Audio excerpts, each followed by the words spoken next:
Good morning. I now convene this morning's hearing entitled Federal Efforts on Mental Health, Why Greater HHS Leadership is Needed. In December 2013, Laura Pogliano of Maryland sent to me a poem she wrote about what it's like to raise a child with schizophrenia, as opposed to other life-threatening conditions. Here's an excerpt. Your child's illness has afforded the cooperation of caregivers and parents to attend to it. My child's illness is left to the right to refuse care laws, leaving him to get as sick as he can possibly be and choose suicide, death, starvation, and continued illness with severe brain damage. Your child is never arrested or jailed because he's sick. My child is almost always arrested at some point. Your child can have any bed in any hospital in the country across the board. My child can only have a psychiatric bed. And there's an estimated deficit of 100,000 beds in this country, and the wait for one can take 6 months or longer in some places. Your child can tell people if he's sick. My child cannot, or he won't get a job, or a date, or an apartment. Your child can get a fun trip sponsored by an organization that assists sick children. My child can't go on any trips, usually, and neither can his family. Despite her struggles getting Zach into care, Laura considered herself lucky, telling USA Today in November that even though her son's mental illness has driven her to bankruptcy, sidetracked her career, and left her clinically depressed, she called herself lucky, though Zach was in and out of a hospital 13 times in 6 years. She said even though he has fantasies that he's rich, hallucinations that he's being followed, and illusions that his mother's a robot, even though he slept with a butcher knife under his pillow, Laura considered herself lucky that Zach wasn't in jail or homeless. Last month, Zach was found dead in his apartment. He was 23 years old. Laura had dreams for her son Zach, just like every parent does. For countless parents, those dreams are tragically cut short. She searched for help and faced barriers to care. Federal laws, HIPAA laws, state laws. We have criminalized mental illness, so you can't get help unless you are homicidal, suicidal, or you are well enough to understand you have problems and ask for help. This has been a growing problem since states closed down their old asylums, as they should have. But what did the federal government do here to take care of this problem, to meet the needs of millions of Americans with serious mental illness and their families? Today, we will hear how our mental health system is an abject failure for those families. This failure is not a Democrat or Republican issue. It knows no party label. And to be honest, this spans multiple administrations. But the cost is enormous for the 10 million Americans with serious mental illness. Those with schizophrenia die 25 years earlier than the rest of the population. 40,000 people in this country died last year from suicide, while another million attempted it in the last year. And that is a trend that is getting worse. Rates of homelessness, incarceration, unemployment, substance abuse, violence, victimization, and suicide amongst those with serious mental illness continue to soar. These are the very human, very tragic, and very deadly results of a very, very bad report card. Today, thanks to a diligent year-long review of federal efforts related to severe mental illness conducted at the bipartisan request of this committee, the Government Accountability Office has produced unassailable evidence that our mental health system is dysfunctional, disjointed, and a disaster. No federal agency has had a more central role in the disaster than the Department of Health and Human Services. HHS is charged with leading the federal government's public health efforts related to mental health and the Substance Abuse and Mental Health Services Administration, or otherwise known as SAMHSA, which is required to promote coordination of programs related to mental illness throughout the federal government. At the onset of our investigation 2 years ago, we found it troubling that no one in the federal government kept track of all the federal programs serving individuals with severe mental illness. My colleague and I, Representative Diana DeGette, asked GAO to take on this task. Following a detailed survey of 8 federal departments, including the Department of Defense, Veterans Affairs, HHS, and GAO, the GAO identified at least 112 separate federal programs supporting individuals with severe mental illness. But most damning in this GAO report were these 2 principal findings. 1, interagency coordination for programs supporting individuals with serious mental illness, a key function of SAMHSA, is lacking. And number two, to see whether programs specifically targeted at individuals with serious mental illness are working, agencies evaluated fewer than 1/3 of them. Now, you can't manage what you don't measure. For families who want and need treatment, HHS has given families bureaucracy, burdens, and barriers instead. We spend a lot of money in this country on mental illness, and the term evidence is thrown around like candy to prevent people from asking, where is the real proof that this works? GAO offered 2 recommendations to correct these failings. HHS rejected them both. In each instance, HHS dismissed GAO's concerns rather than presenting evidence to dispute GAO's conclusions or volunteering improvements or having the humility to say, maybe we ought to do something about this. When you have a mental health system as broken as the one we face today, with a report card so tragic, you would think that the federal agency charged with coordinating the myriad of activities supporting individuals with severe mental illness would be open to recommendations from an experienced, nonpartisan authority steeped in the practice of good government. HHS, in rejecting both of GAO's recommendations and failing to identify any aspect of either recommendation worth working with or learning from, is essentially saying there is no room for improvement and that the agency is doing everything right at present. This is unbelievable. The hubris shown by HHS is downright insulting and callous to the millions of families and individuals suffering under this broken system. This is a clear example of unaccountable government, one that refuses to recognize its failings even when it is presented with constructive recommendations for improvement. We want to help in this committee. This Congress wants to help, but we can't help you if you're not even willing to admit there's a problem. We are not talking simply about wasted dollars or lost program efficiencies. We're talking about lives ruined, about dreams that are shattered. We're talking about preventable tragedies and lives lost. I've spoken before about individuals with schizophrenia and bipolar disorders who aren't just in denial, but have the very real medical pathology that they cannot recognize they have an illness. It's called anosognosia, and it's a symptom found in stroke victims, Alzheimer's patients, and persons with schizophrenia. HHS and SAMHSA are similarly in denial. You're so out of touch with understanding their own failures that it causes greater pain to millions of American families. Meanwhile, the lives of individuals with severe mental illness and their families remain in the balance. This morning, we will hear from the author of the GAO report, as well as representatives from HHS. These include Dr. Linda Cohn, Director of Healthcare at GAO, Dr. Richard Frank, Assistant Secretary for Planning and Evaluation at HHS, and Pamela Hyde, Esquire, the Administrator of SAMHSA. I thank them all for joining us this morning, and I'd like to give the ranking member an opportunity to deliver remarks of her own. Thank you, Mr. Chairman. This is an issue that is important to both of us, and so I'm really glad that you've convened this hearing as part of our continuing oversight of the federal government's mental health programs. This hearing, as the chairman mentioned, follows a report by the GAO released last week, which raises questions about the more than 100 programs that generally support individuals with serious mental illness and 30 programs that specifically target those individuals. In particular, the GAO report raises questions about the coordination and evaluation of mental health programs and offers recommendations to help us improve the mental health system.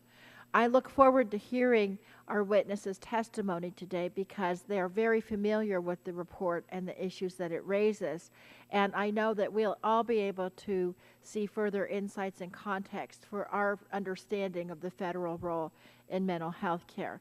The report provides us with an important chance to assess current federal efforts to address mental health and to see where there's room for improvement in our system. And I know we can all agree there is ample room for improvement. I want to hear about how we can ensure that federal programs actually assist people who need them. And I also think we need to talk about how to assess the efficacy and cost of those programs. While it's important to talk about providing services and support to those with serious mental illnesses, I think we also need to have a broader conversation about mental health in this country. According to the National Institute of Mental Health, we have nearly 44 million individuals, almost 19% of all U.S. adults living with mental illness every year. And Mr. Chairman, as we've discussed, sometimes if we can help folks in the early stages of mental illness, then that helps us begin to prevent the disintegration into very, very serious mental illness and worse. So we've spent a lot of time on this subcommittee looking at mental health issues.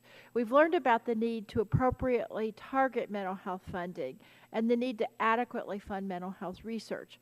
We've learned about the importance of health insurance that provides coverage for those with mental illnesses. I know, Mr. Chairman, that you want to pass mental health legislation that will make a real difference. I do too. I hope there are ways that we can work through these issues and concerns on a bipartisan basis with the focus group that we've put together over the last year. I think we should work together to put the lessons learned in these oversight hearings into practice. I want to thank all of the witnesses for being here today. It's important to hear from all of you.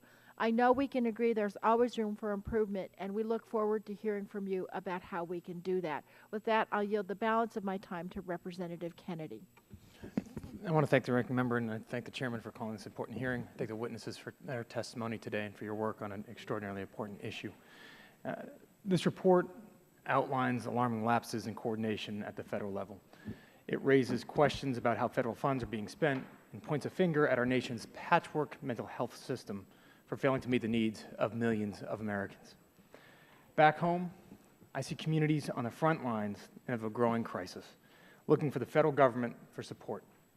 From substance abuse to at-risk youth, our failure to deliver dependable, affordable, and accessible mental health care is costing lives back at home. So instead of throwing in the towel, we should see this report as a rallying cry. We must do better, devote more resources to mental illness, invest in our efforts at improving coordination, evaluation, and delivery of care.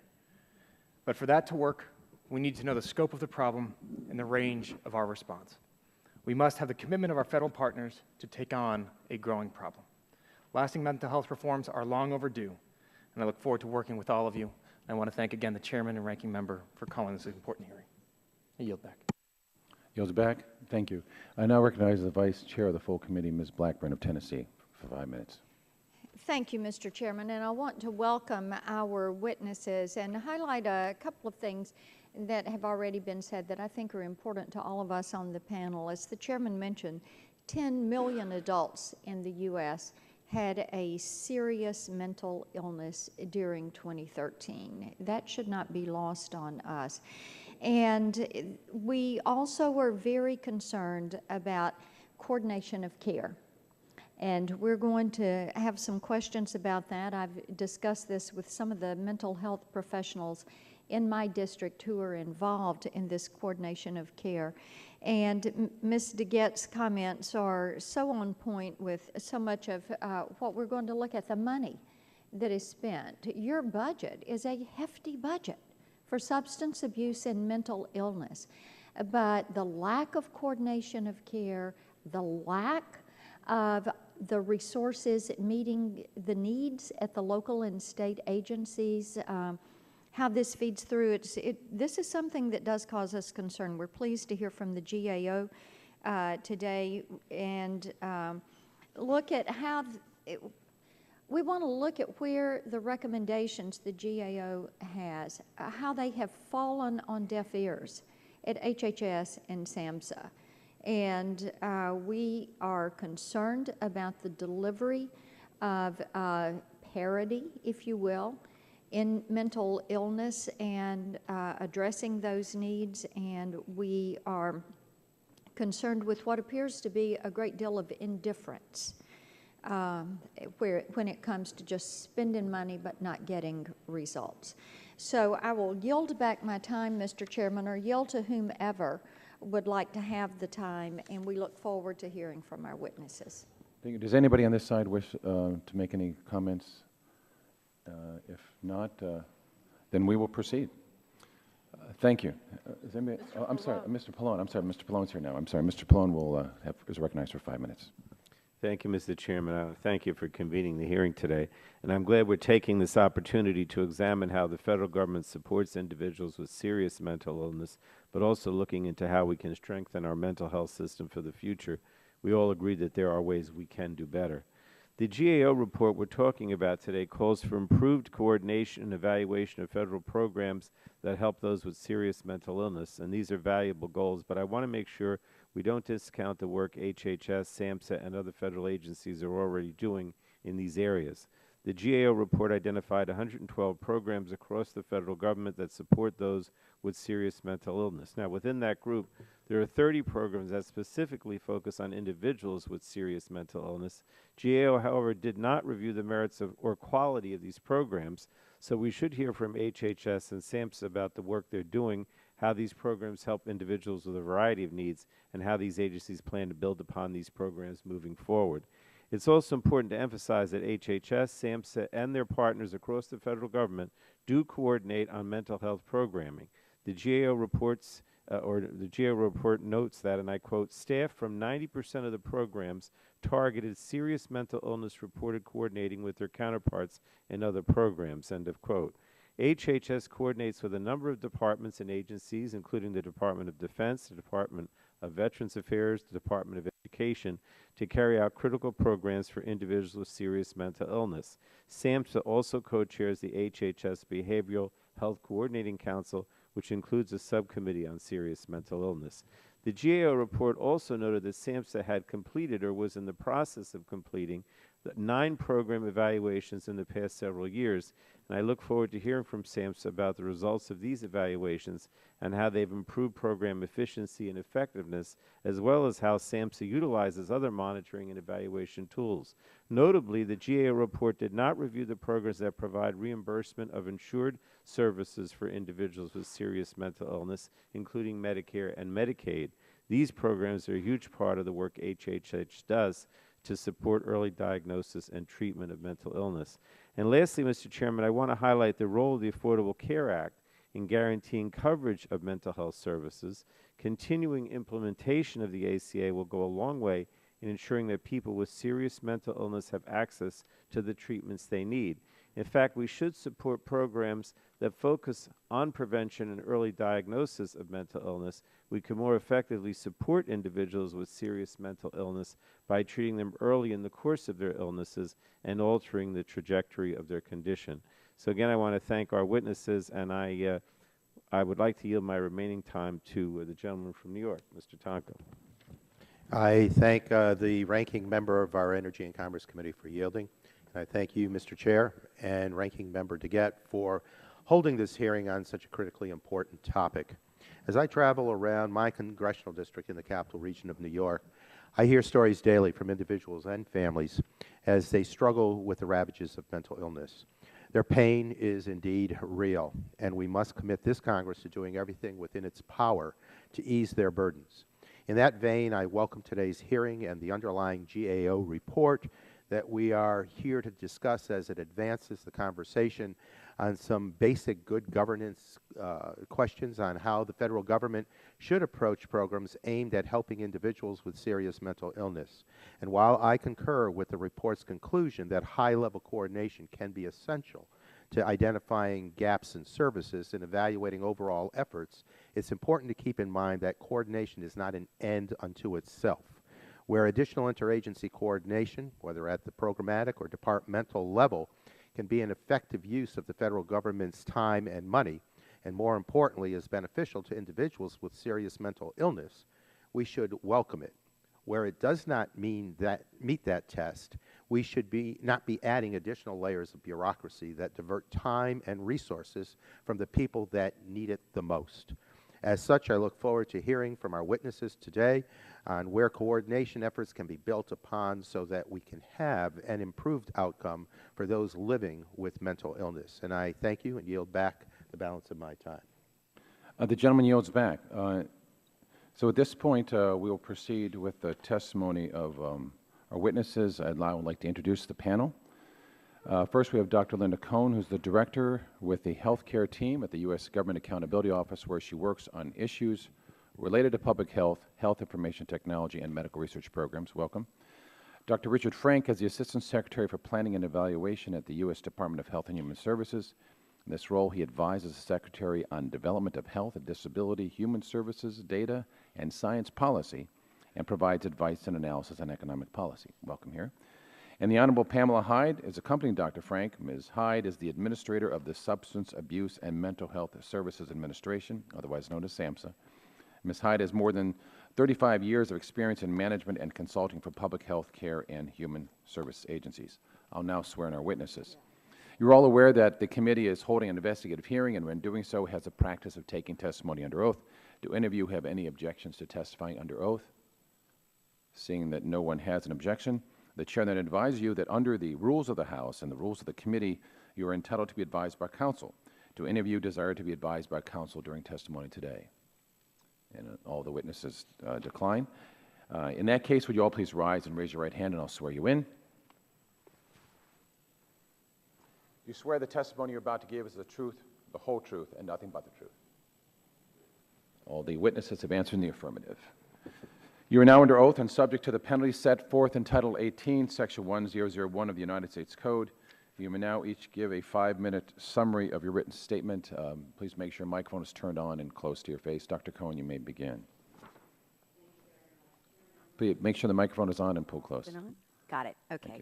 Thank you. Chairman Murphy, Ranking Member DeGette, and members of the subcommittee. I'm pleased to be here today to talk about GAO's recent report on federal programs related to serious mental illness. Our report calls for leadership from HHS to coordinate federal efforts in addressing the needs of this very vulnerable population.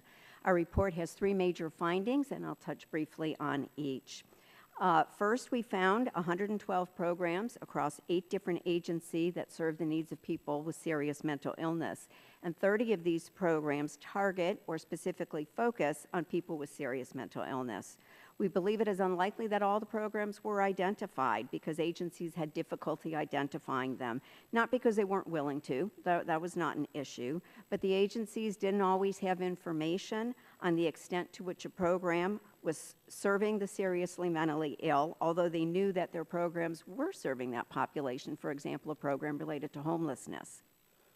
The list, we think, is also incomplete because agencies varied in how they decided which programs to include in their responses to us. So, for example, DOD identified all of their suicide prevention programs in their list of programs for the seriously mentally ill, but SAMHSA initially did not because they saw the program as serving a broader population. Subsequently, SAMHSA added these programs to the list. There was another example. HUD and VA jointly administer a housing program for disabled veterans. VA put it on the list of programs. HUD didn't put it on the list of programs. So there's a number of examples like that, and it's that kind of variation that can limit comparability among similar programs. So this list is a starting point, not an ending point. Our second objective related to coordination, and we found that while the staff involved in implementing these programs reported taking steps to coordinate activities with staff in other agencies, we were unable to identify any formal mechanism to support interagency coordination at a higher level. And such coordination, GAO believes, could help comprehensively identify the programs, resources, and potential gaps or duplication in federal efforts that support the seriously mentally ill. In the past, HHS has led the Federal Executive Steering Committee for Mental Health with members from across the federal government, but that group hasn't met since 2009. HHS told us that another group, the Behavioral Health Coordinating Council, performed some of the activities previously done by the steering committee, but that council is limited to HHS and doesn't have members from across the federal government.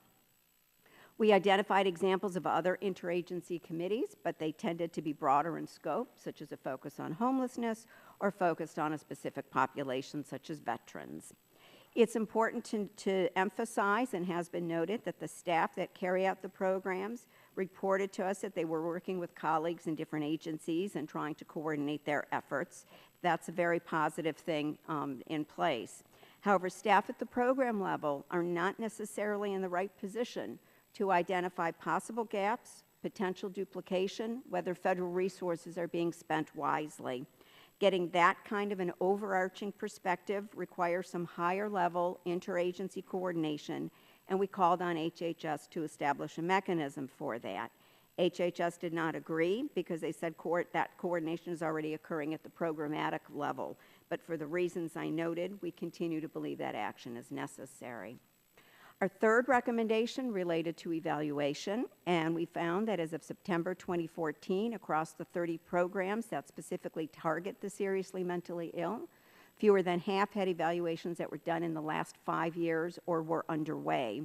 Of the completed evaluations, SAMHSA had evaluated the greatest proportion of their programs, 7 of the 13 programs they listed, and had 2 evaluations underway. And there were a couple other evaluations that were done at DoD. We recognize program evaluations can be costly and very time-consuming, and that the agencies need to prioritize those efforts. Our report also notes that the agencies reported to us that they do other program monitoring activities. They look at data performance measures. They stay on top of the literature to understand how to improve programs and identify improvements. And again, that's a very important component. But we don't believe that performance monitoring takes the place of formal program evaluations that can examine the overall effectiveness of a program.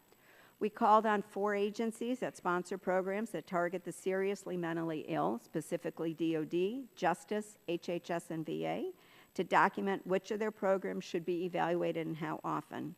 DoD, Justice, and VA agreed with our recommendation. HHS did not agree and suggested our report overemphasize the role of evaluations. But again, we continue to believe that action is needed. That concludes my prepared remarks. Thank you very much. Thank you, Dr. Cohen. Dr. Frank, you're recognized for 5 minutes.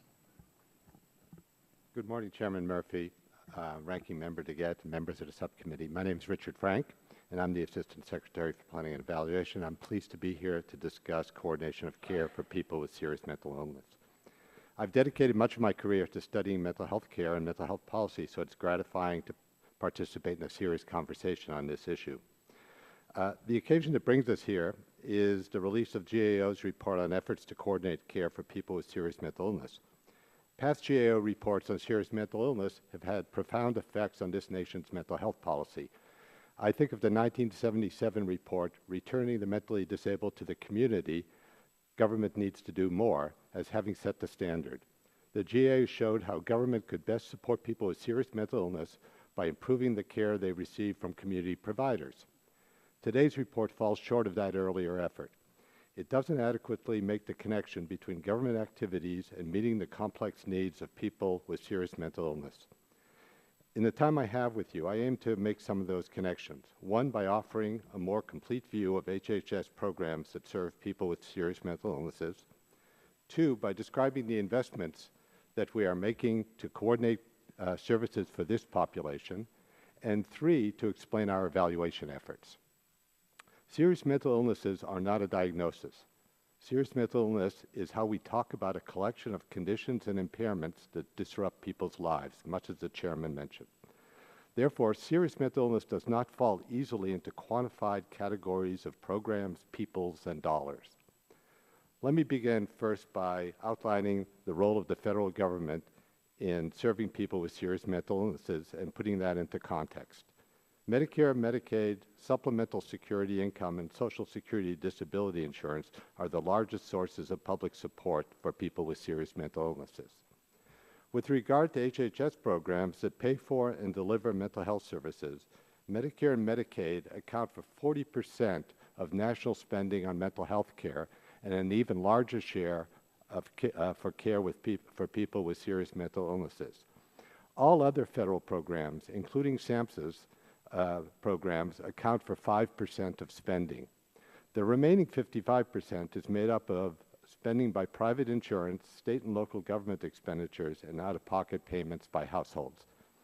By focusing on the 5%, the GAO report overlooks much of HHS activities regarding caregiving and support for people with serious mental illnesses. HHS leadership recognizes the need to coordinate services for this population. Coordination can be thought of in a number of ways. It can occur at the level of large federal agencies, at the program level, at the provider level, or at the level of the individual beneficiaries where providers, programs, and people interact.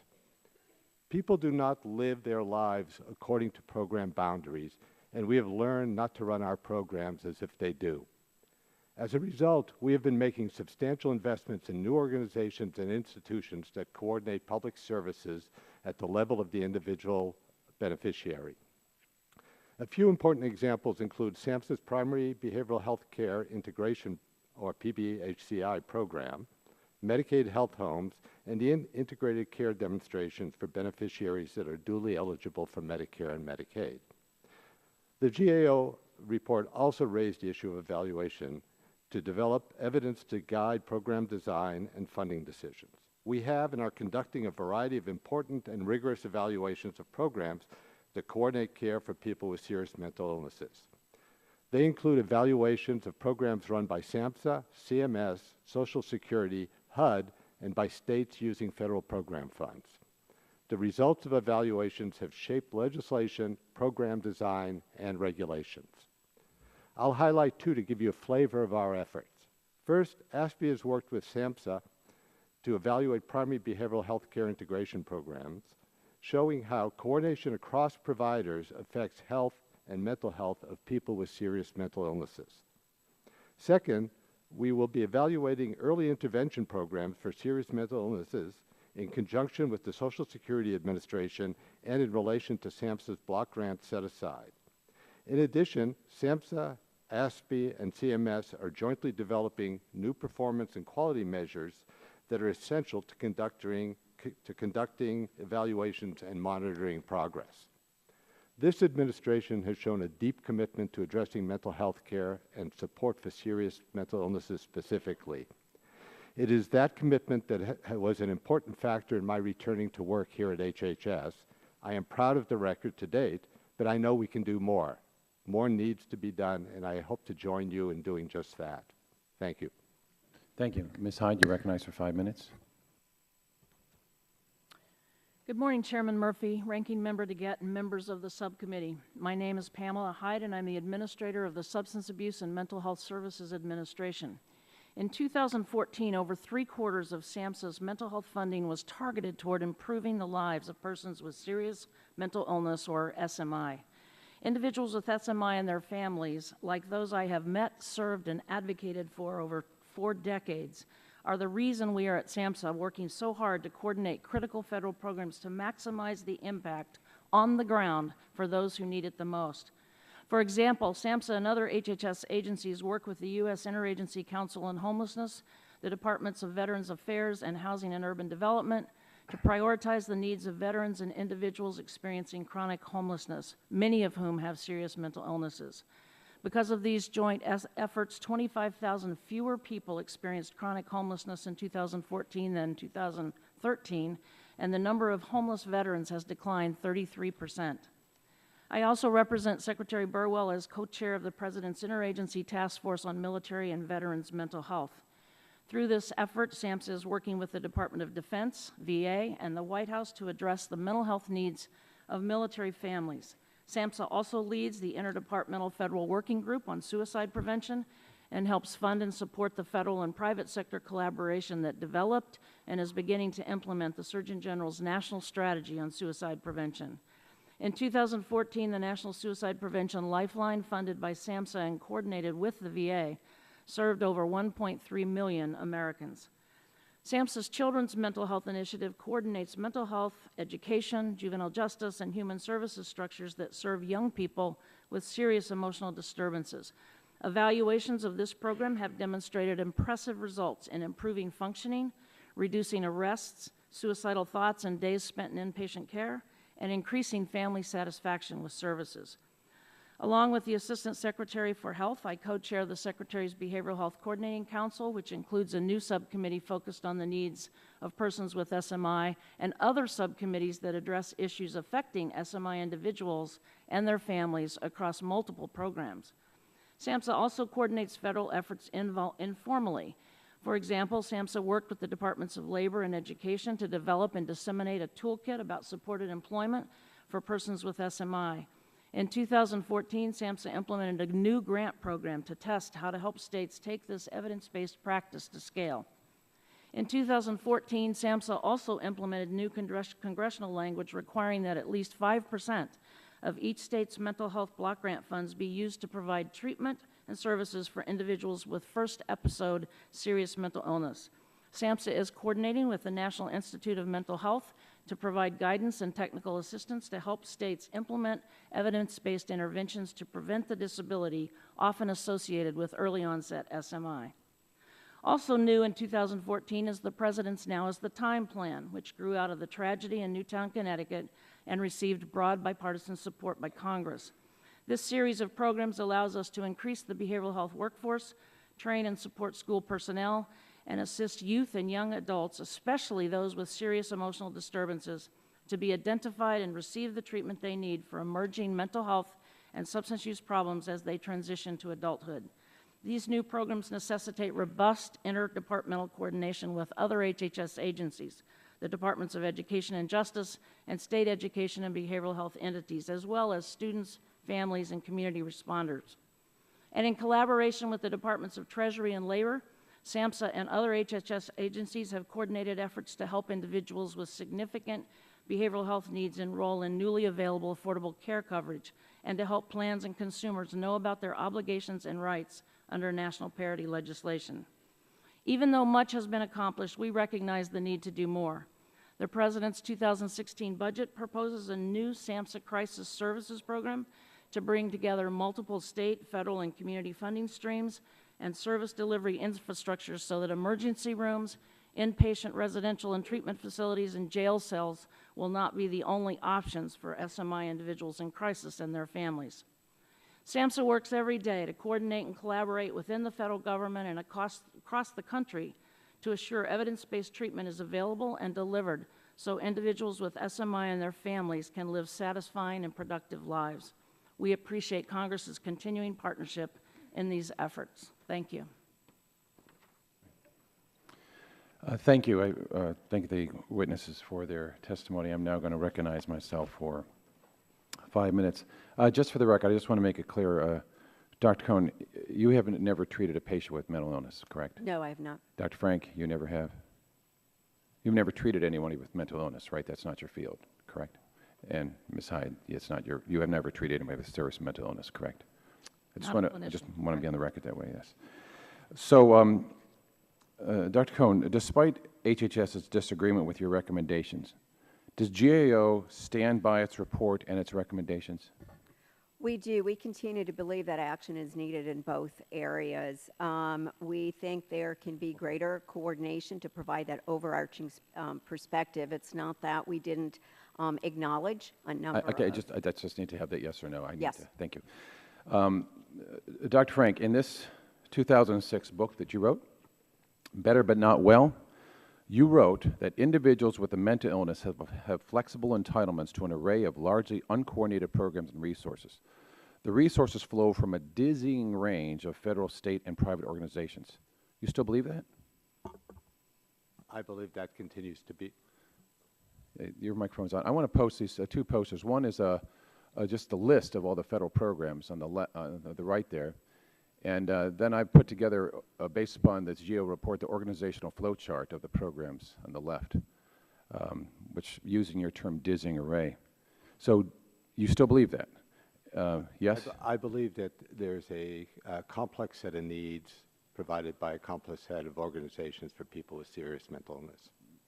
The law states that SAMHSA must promote the coordination of service programs conducted by other departments, agencies, and organizations, and individuals that are or may be related to the problems of individuals suffering from mental illness. So yes or no, do you believe SAMHSA is responsible for the interagency coordination of mental health programs?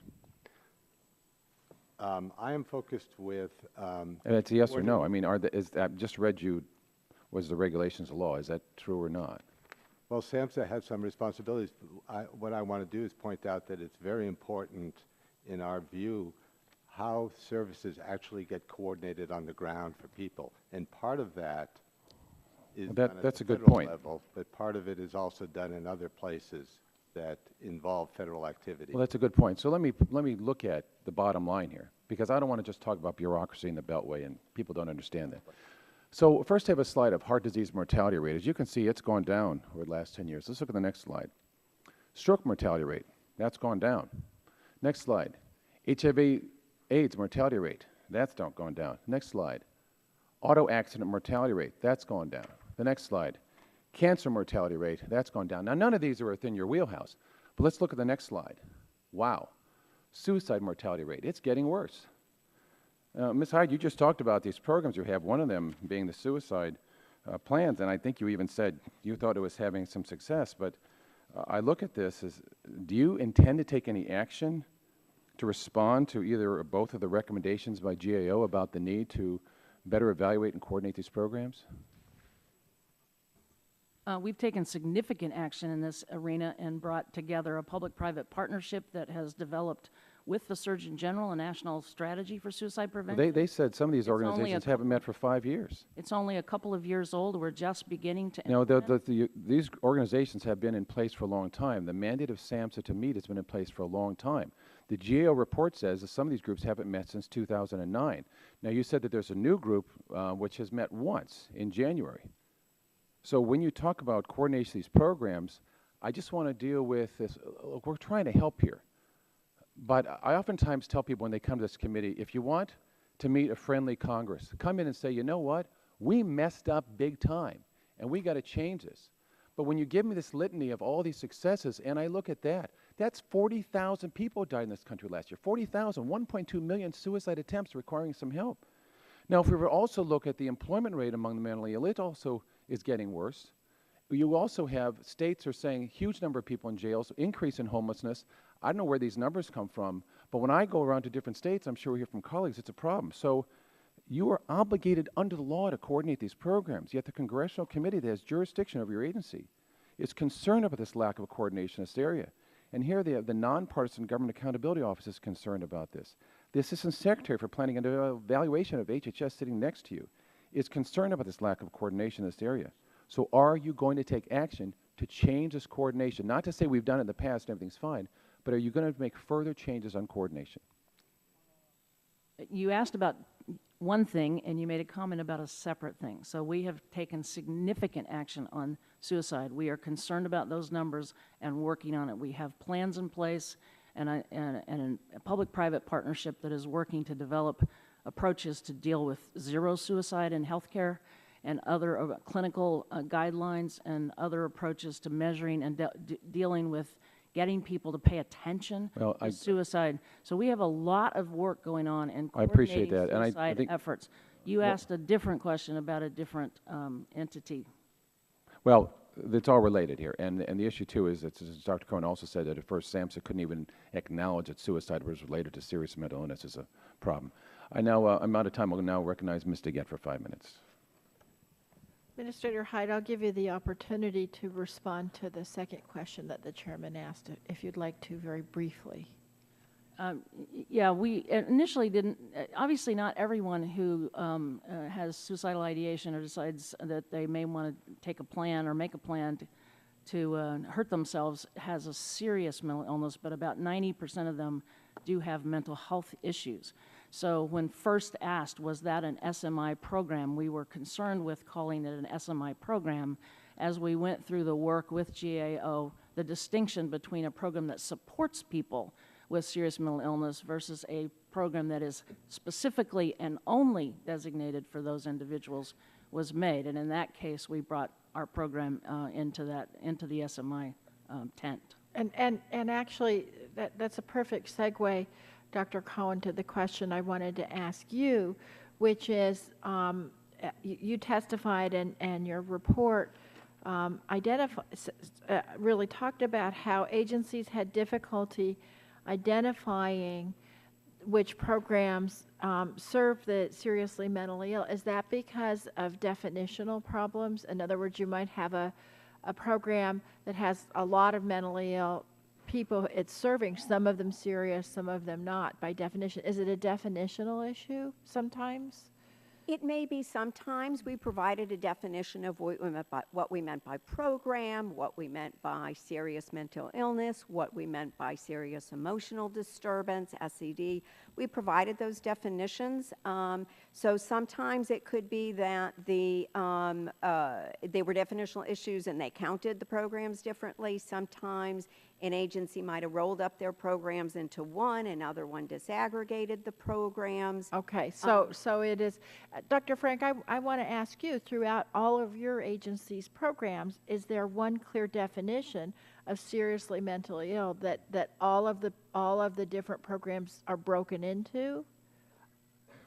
Again, as I mentioned in my testimony, it's very difficult to draw a line around a program and say that that's. So your answer is no, it's not specifically pulled We have out. a definition of serious mental illness. Right. So we can identify the people and we can identify the services they need, but there are many programs. But the programs aren't just separated out for Programs that. don't cut that. Administrator Hyde, is this true in SAMHSA as well? That's correct. There's multiple definitions of serious mental illness, both in the law and in people's parlance and how they use that Do term. you think in evaluating the programs at your agencies, it would be important to make this distinction or not? Yes or no will work here if you can do that. For any particular program, yes. We are in the process of actually redefining SMI for purposes of the block grants because the definitions and the DSM and the standards for determining who has what diagnoses have changed. And Dr. Frank? Could you repeat exactly the question? Yeah, the question is, do you think it would be important to be able to more clearly identify illnesses or treatments affecting seriously mentally ill patients, or is that impossible? I think the most important thing is to identify the people, and then we can sort of work up for the what the programs they need. Okay, one of the things Dr. Cohn talked about in her report that really struck me was that that a lot of the programs throughout the federal government have really not been evaluated for efficacy. And I'm wondering, Administrator Hyde, if you can talk about what she says in particular about SAMHSA, because I'm a very evidence-based person. If you got a program targeted at the mentally ill in general, the seriously mentally ill in particular, one might think that you'd want to have evidence that it works. If you look at the report, actually SAMHSA is doing a good job at evaluating our programs, and I'm very proud actually of the work we've done to create a Center for Behavioral Health Statistics and Quality to actually develop our capacity to do quality measurement and to do evaluation. And so you think that kind of evaluation is important? Absolutely, and we are doing a lot of it. And Dr. Frank, what about through the other agencies? Yes, we do a tremendous amount of Okay, but evaluation. a lot of your programs have not been evaluated. Well, actually, like that. I think that one of the problems in the report is when you overlook 89% of the money that we spend and pretend we don't evaluate there, you miss all the evaluations we're doing. So we have lots of medications. But of the ones she looked at, some of Well, them were not being evaluated. Some of them were not. Some of them. Do for you example, intend to evaluate them? Well, for example, let's take a particular example. One of the 4 programs that they pointed out was a technical assistance program. Okay, we don't usually evaluate small technical assistance programs, whereas we do evaluate treatment programs. And so there's a distinction, and those were not brought out very clearly in the report. If you could supplement your answers with more specific, Yes. that would be helpful. Thank you, Mr. Chair. Sure thing. Can I just ask, as a clarification, because as this hearing goes on, we're going to need this distinction. When Congresswoman DeGette asked about defining things for serious mental illness, and you said we should identify the people, what does that mean? What I think is very important to do is, as you said earlier, work from the bottom line up. So let's find the people we're worried about here, people with serious mental illness. Let's look at what they need. Let's look at what they're getting.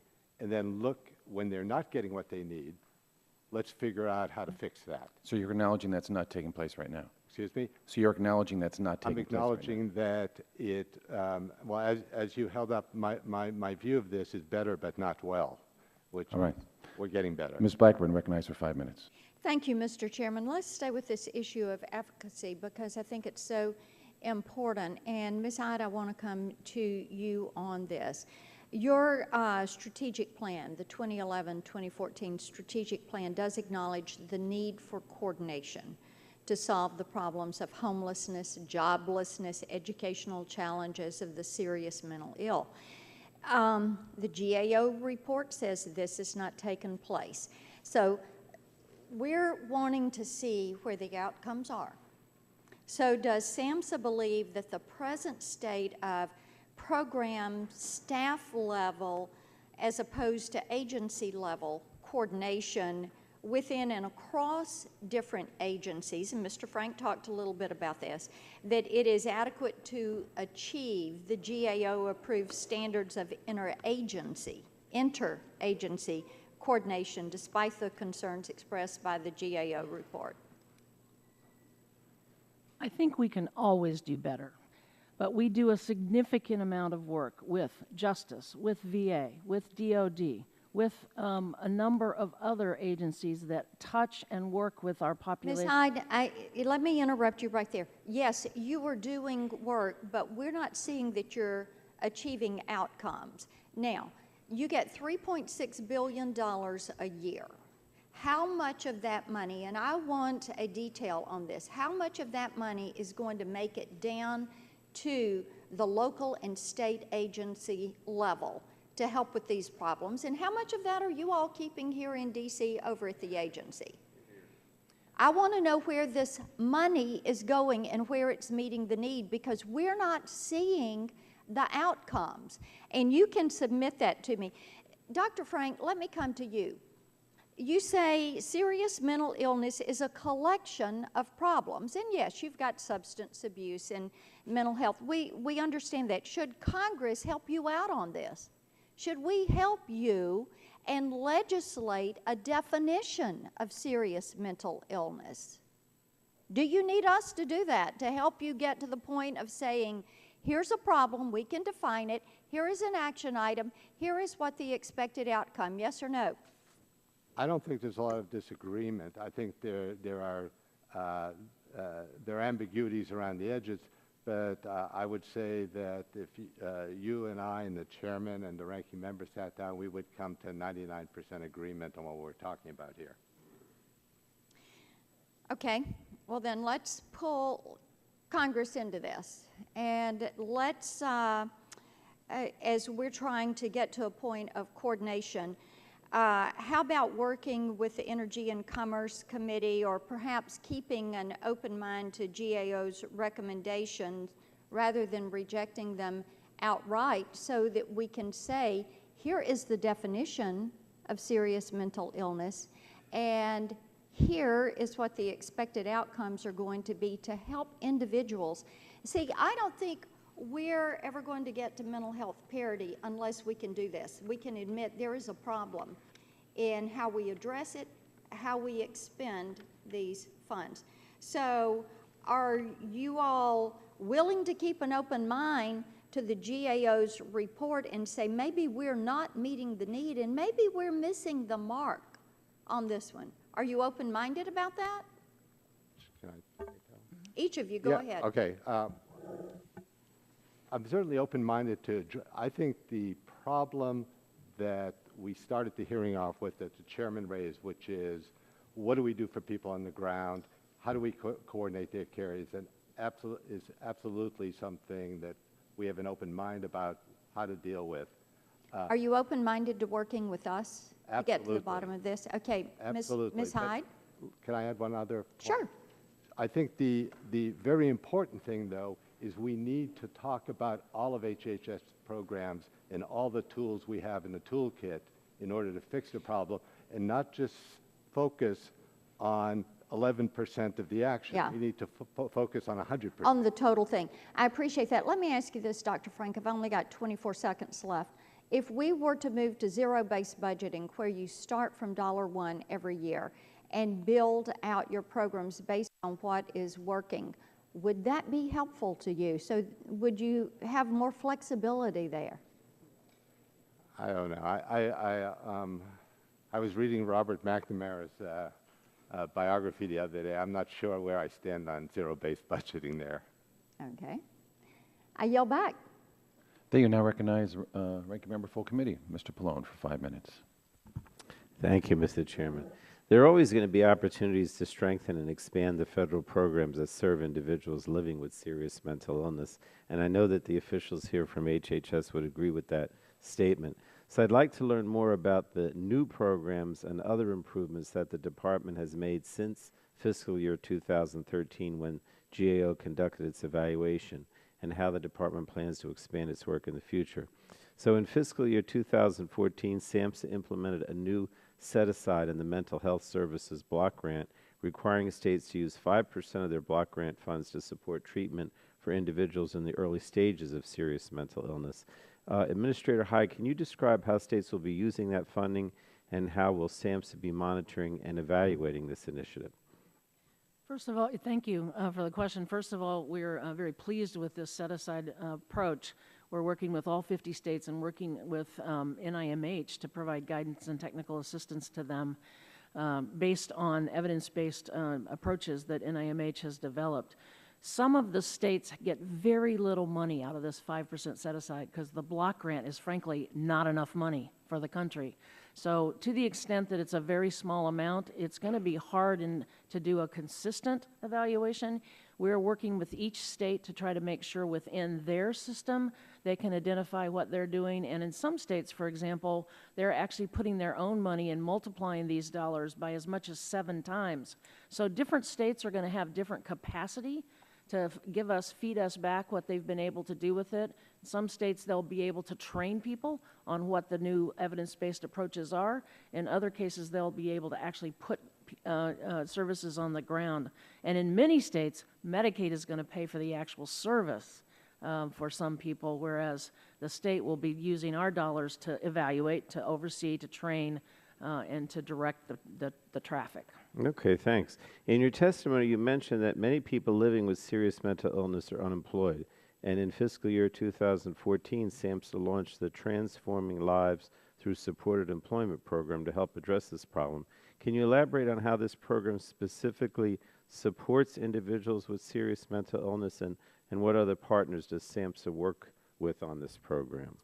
Yes, this is a program that we work with the Department of Labor and now with within HHS, because the program has moved over to the Administration on Community Living, to implement an evidence-based practice that we developed through evaluation and through research and approaches a few years ago to develop a toolkit that is actually specifically for people with serious mental illness and specifically supports them in gaining and maintaining employment.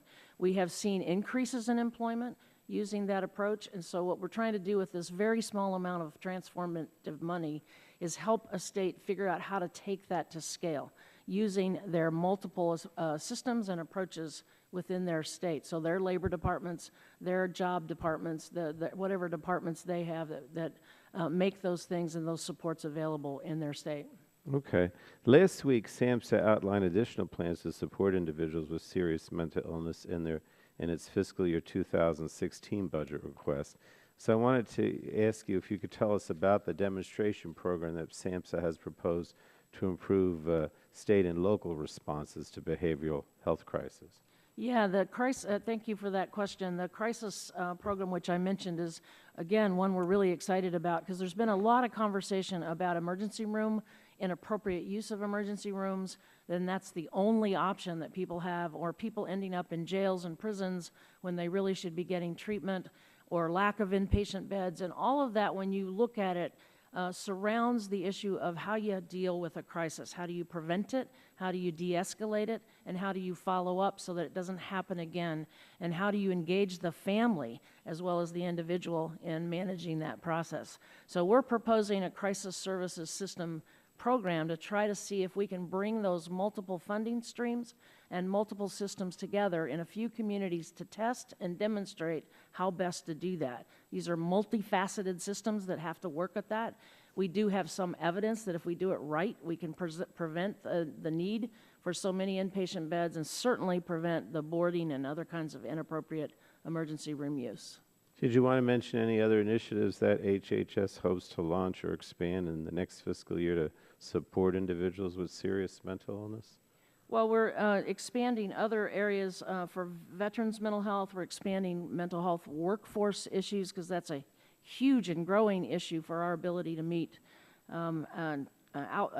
goals. And we're actually also expanding tribal mental health issues to try to make sure that we can address mental health issues in Indian country, which have been sorely unaddressed, especially for young people who are dealing with suicide issues, bullying issues, job issues, and other things. So we are trying very hard to focus on this transition age youth. We also have a transition healthy transitions programs that we're going to continue in the next fiscal year through the president's budget. So trying to put all of that together to deal with that group or that set of young people with first episode issues, and trying to prevent, as the chairman said and as Ms. DeGette said, to try to prevent it from getting to be a more serious problem later. Thank you. Thank you. Just as a follow-up to something that Mr. Pone mentioned, and you talked about the block grant program, I want to clarify, in your draft block grant application here, when it comes to the block grants, you actually say that these block grants, you don't talk about being for serious mental illness. In fact, you say the opposite, quote, it's about everyone, not just those with illness or disease, but families, communities, and the whole population, with an emphasis on prevention and wellness. That's not serious mental illness. So I want to make it clear that when you're responding to members on this, if it's part of it related to mental illness, let us know that, but don't tell us the whole thing is related to that, because it's not. Mr. Chairman, the people with serious mental illness have been documented to have significant health problems. They die sooner than other people. In some cases with serious mental illness, years and years earlier, mostly from preventable health issues. That's right. So our wellness efforts are definitely directed toward people with serious mental illness who we don't want them to die, and we don't want them to have diabetes. I'll challenge that later, but I need to get on to the next member. Mr. McKinley is recognized for 5 minutes. Thank you, Mr. Chairman, and thank you for holding this hearing. I think it's something that I think you've been championing for the 4 years I've been in Congress, and I really applaud you for the efforts of trying to get better attention from serious mental illness. So congratulations on continuing to move this. But Ms. Khan, I've got a question of you, if you could. You heard a lot of the testimony. I saw you studying those charts that showed the mortality rate dropping, but suicide, and we've heard some folks here saying how they really are making progress. I guess that's the spin of Washington. So my question is, based on what you've heard, but what you studied, do you believe that HHS and SAMHSA have done everything they can to reduce the chance of duplication, and in particular, really supporting the mental illness in this country? Do you think they're doing everything they can? Our report acknowledges the variety of activities they're undertaking right now, but we do believe there's room for improvement, particularly in areas related to greater interagency coordination and greater evaluation as part of helping uncover, develop, advance the evidence base for treatment of mental illness and serious mental illness. Ms. Hyde, you appeared at this committee back in 2013, and you acknowledged, apparently during that, I wasn't on the committee at the time, that some of the organizations that SAMHSA is funding may be running programs or expressing opinions that are at odds with SAMHSA. Is that still accurate? When we fund a program, we fund them for a specific activity. They may have positions that they take before Congress or in the press or any place else that they have a right to take that is not associated with our program. But are you funding agencies? For example, one was apparently cited it during that meeting that there was an example of you were funding a group that encouraged individuals with serious mental illness to experiment going off their doctor-prescribed medicines. We do not fund going off medications. We do fund assistance in helping people understand medications and how best to work. But you are funding the National Coalition of Mental Health Recovery. Dr. Fisher has put out articles about how it's designed to help people in their literature, their newsletter, how to come off their psychiatric medicine on their own. We do not fund that organization for I'm sorry, but you funded it to $330,000. If you listen to my whole sentence, we don't fund that organization Well, I saw you make fun of the other marriage, so I guess I need to give you, because I saw your look. I may be deaf, but I can read body language, and I saw your disgust with the question asked earlier. So I'm concerned that you are funding some of these programs, and I hope that you'll be more cognizant, more careful about the agencies that you're funding. I'm curious about one other that I haven't seen. Is SAMHSA taking a position on the I guess it's the medical use or maybe just the use of marijuana for relieving anxiety. Has SAMHSA taken a position on whether or not marijuana is a drug that might help people with mental illness? Our position on marijuana is that for young people, it is unacceptable and inappropriate in any case, in any state, anywhere. And our efforts around marijuana are primarily around prevention and dealing with underage use, where the evidence shows that it has negative educational and social and other implications for young people. The same is true of alcohol. That's in our I'm just staying with marijuana, that the epidemiological studies have indicated that there is beyond a doubt that the marijuana use increases the risk of schizophrenia. Do you agree with that report that I have a copy of here? We are concerned about the issues with marijuana, and we are working with NIDA and with other entities within HHS to look at the research issues. Do you fund, we have such short time, you know the game here.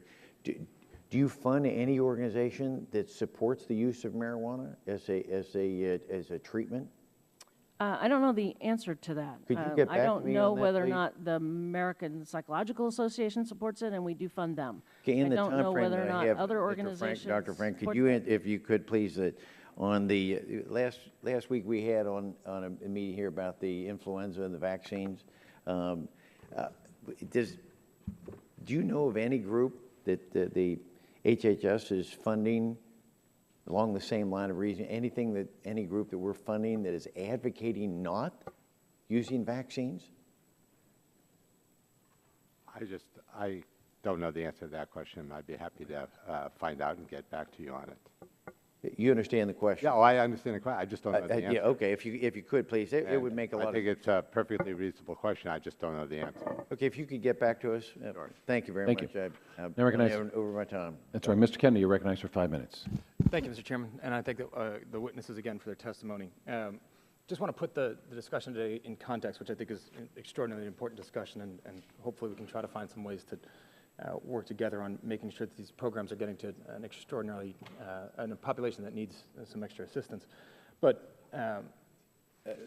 Dr. Frank, I think in the HHS response letter, they put into context that of federal government expenditures on mental health, Medicaid pays for about 27%. Medicare is about 13%, private insurance is about 26%, and all of the other programs that are subject to today's discussion are roughly 5%. Is that right?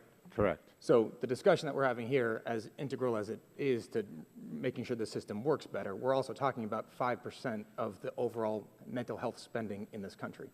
So if we're looking at a much more systemic approach, one would say we should also focus on the 95% of the rest of that funding and how to reform that delivery system and make sure that care is much enhanced. Is that fair to say? Yes, I think that's exactly the point I was making, not to in any way diminish our need to pay attention to the 5%, but the other part, the other 40% really needs attention, and that's why our integration efforts on health homes, on duals, on expanding SNPs, on expanding case management are so important because they happen in that other part. When I'm back home, doctor, I hear all the time about lack of beds, lack of availability of doctors, lack of wraparound services. It strikes me that a lot of that has to do with incentives and the way the federal government reimburses doctors, hospitals, clinicians that are working in this field. You align those incentives properly, you're going to get the beds, the treatment facilities, the incentives for doctors to treat. Is that right? Fair to say? I'm an economist, and I believe that. Okay, thank you. So with that as context, I do want to go back to the basis of the report for a quick minute. The report indicates, quote, that coordination specific to serious mental illness was lacking among interagency committees, end quote. But it goes on to say that, I believe, again, quote, staff from 90% of the programs targeted serious mental illness reported coordinating with their counterparts in other programs. The coordination we're talking about doesn't happen because it's legislated. It will only happen if there's, it will only be enhanced if there's a cultural change at some senior staff level and a willingness to implement both the letter and the spirit of the law. Dr. Frank, how can we engage senior staff, and does that interaction at the necessary or at the staff level suffice, or is more senior staff interaction necessary? We'll start with you and go from there. I think your point about culture is very important, and I think this administration has been extraordinarily attentive to building that culture.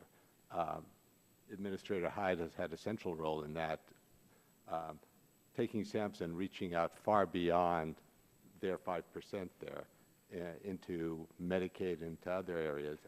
Our secretary is extraordinarily supportive of these matters, and so the result is we have tremendous amount of joint activities with HUD, with SSA, with labor, with Treasury, et cetera. And it's really those types of focused working groups across the government that has really, I think, improved our ability to coordinate in a variety of problem-specific areas. Thank you, Doctor. I'll just stop you there because I got about a minute left. And Ms. Hyde, if you have a response to that. I think I would just echo Dr. Frank. The recommendation that was made was about a specific type of infrastructure that we think isn't going to be the best way to address the issue on the ground. So that's the distinction we're trying to make here, that we have a lot of coordination going on. We believe in coordination, but the particular recommendation is in the approach seems just like more bureaucracy. So if creating that or strengthening that interagency working group from the senior level isn't the right way, and understanding that you're pushing coordination now, I realize I've only got about 30 seconds, but what would you suggest in 30 seconds to really push that out to the lowest levels on the ground and try to enhance that coordination even more? So I think it's hard to debate the fact that that's needed. I think it's multifaceted. We have to have person-to-person interactions. We have to have working groups on specific issues, as what we described. We have to have staff-to-staff level programmatic interactions, and we have to push our grant programs to require coordination at the state and grantee level. So we're doing all of those things and trying to bring that together where it works on the ground for individuals. Thank you. I yield back my extra 7 seconds. You want Dr. Cohen to also answer your question, too, because she didn't get a chance to answer that if you question. don't mind. Thank you. Dr. Cohen? Please. Okay, sure. Thank you. I don't think what we're putting out here is an either-or, that if there is coordination at a local level, that therefore coordination at the federal level is unneeded, or vice versa. That coordination at the federal level will supplant the coordination that happens at the local level. I don't think it's that kind of a trade-off there. And the concerns we were raising about lack of coordination at the federal level inhibits our understanding of the federal footprint in this area. What are the programs in place, recognizing that there's a lot there in Medicare, Medicaid, and Social Security, as the OMB letter in response to this committee had shown. But we didn't start from that spending side. We started from the programs, the population served. As Dr. Frank noted, people don't fall into neat program categories. And that's why that coordination becomes so important. Because that coordination helps identify if there's any potential overlap or duplication.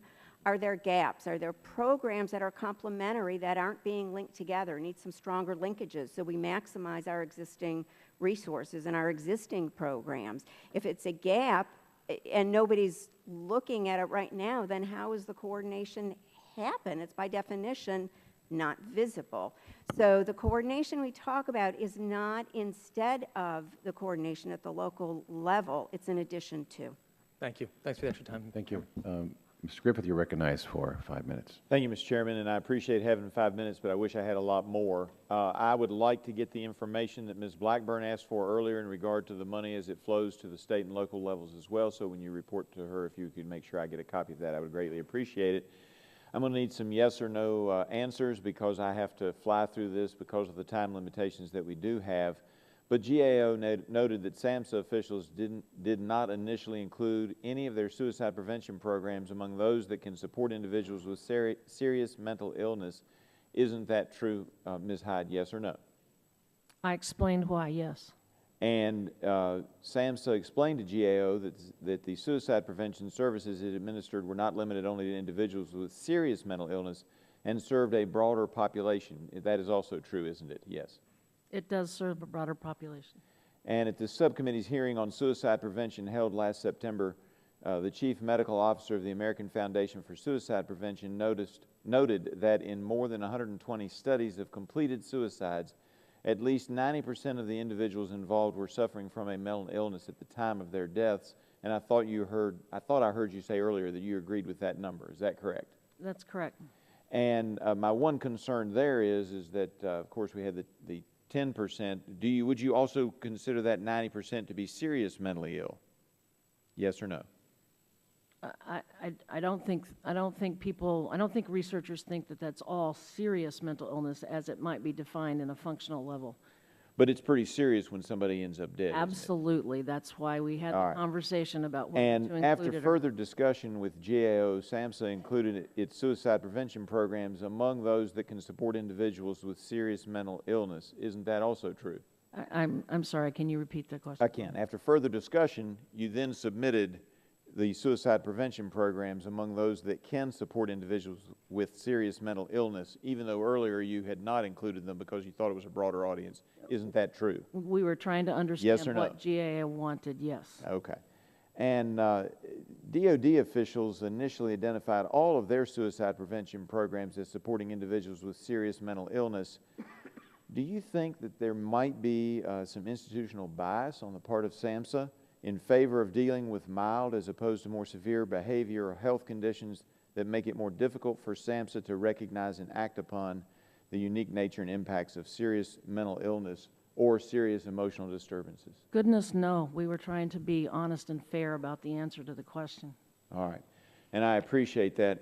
Here's the reason that I am so concerned on these issues. And while I recognize that you all have said previously that it's getting better, but it's not fixed, I do appreciate that. I was what we call in our neck of the woods a street lawyer for many years.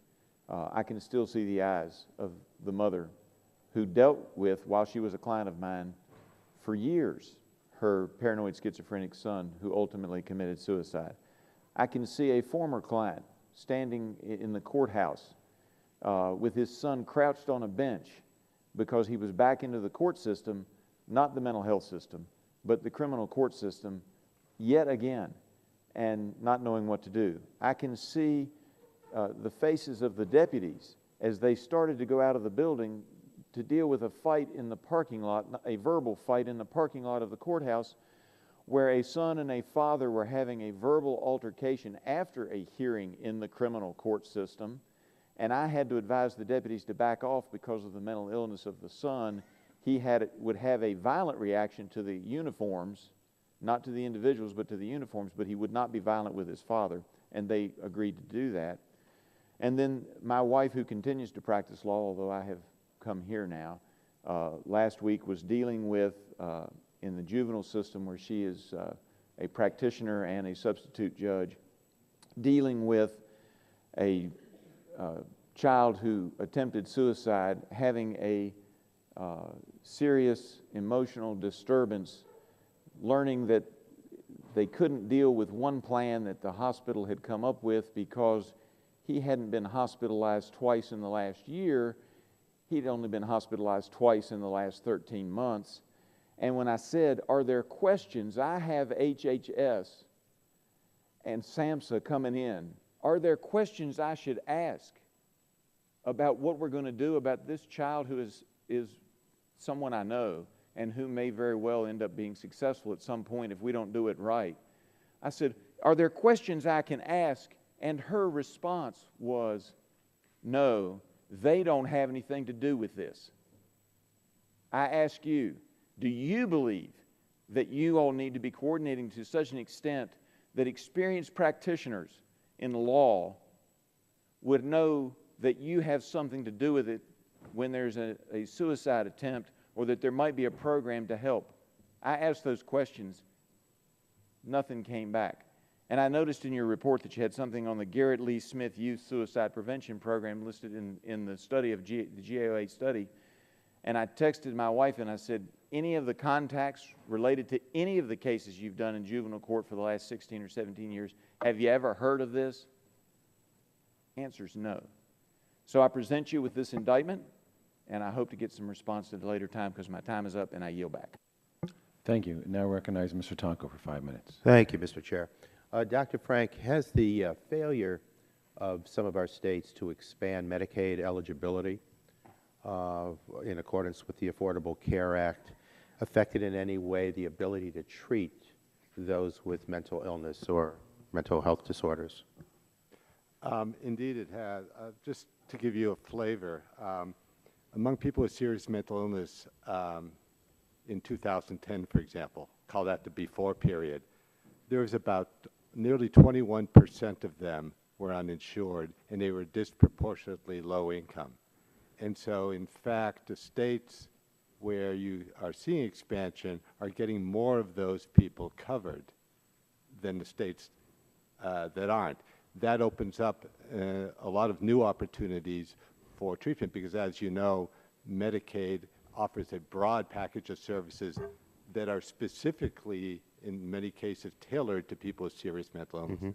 And would you have any data that are directly speaking to the mortality rates in those states that you could provide to the committee? I think it's too early to tell now, but we just so you'll know, we are doing an evaluation of the Medicaid expansions, and we are doing segments of that evaluation that focus specifically on vulnerable populations like those with serious mental illness. And if I could ask the three of you, and I'll start with Dr. Cohn, how do you define serious mental illness? In our report, we used scientific definitions that we worked with SAMHSA to develop. It includes conditions such as major depression, bipolar disorder, schizophrenia, PTSD. We used a definition that goes about half a page of a footnote. It's a scientific definition. Okay. Dr. Frank? Well, rather than give you the science, I'll give you sort of something that most of us would believe in sort of common parlance. So typically I think schizophrenia, bipolar disorder, major depression, some forms of major depression, some forms of trauma, PTSD, and a variety of other things depending on their functional capacity is what I think we typically think of serious mental illness.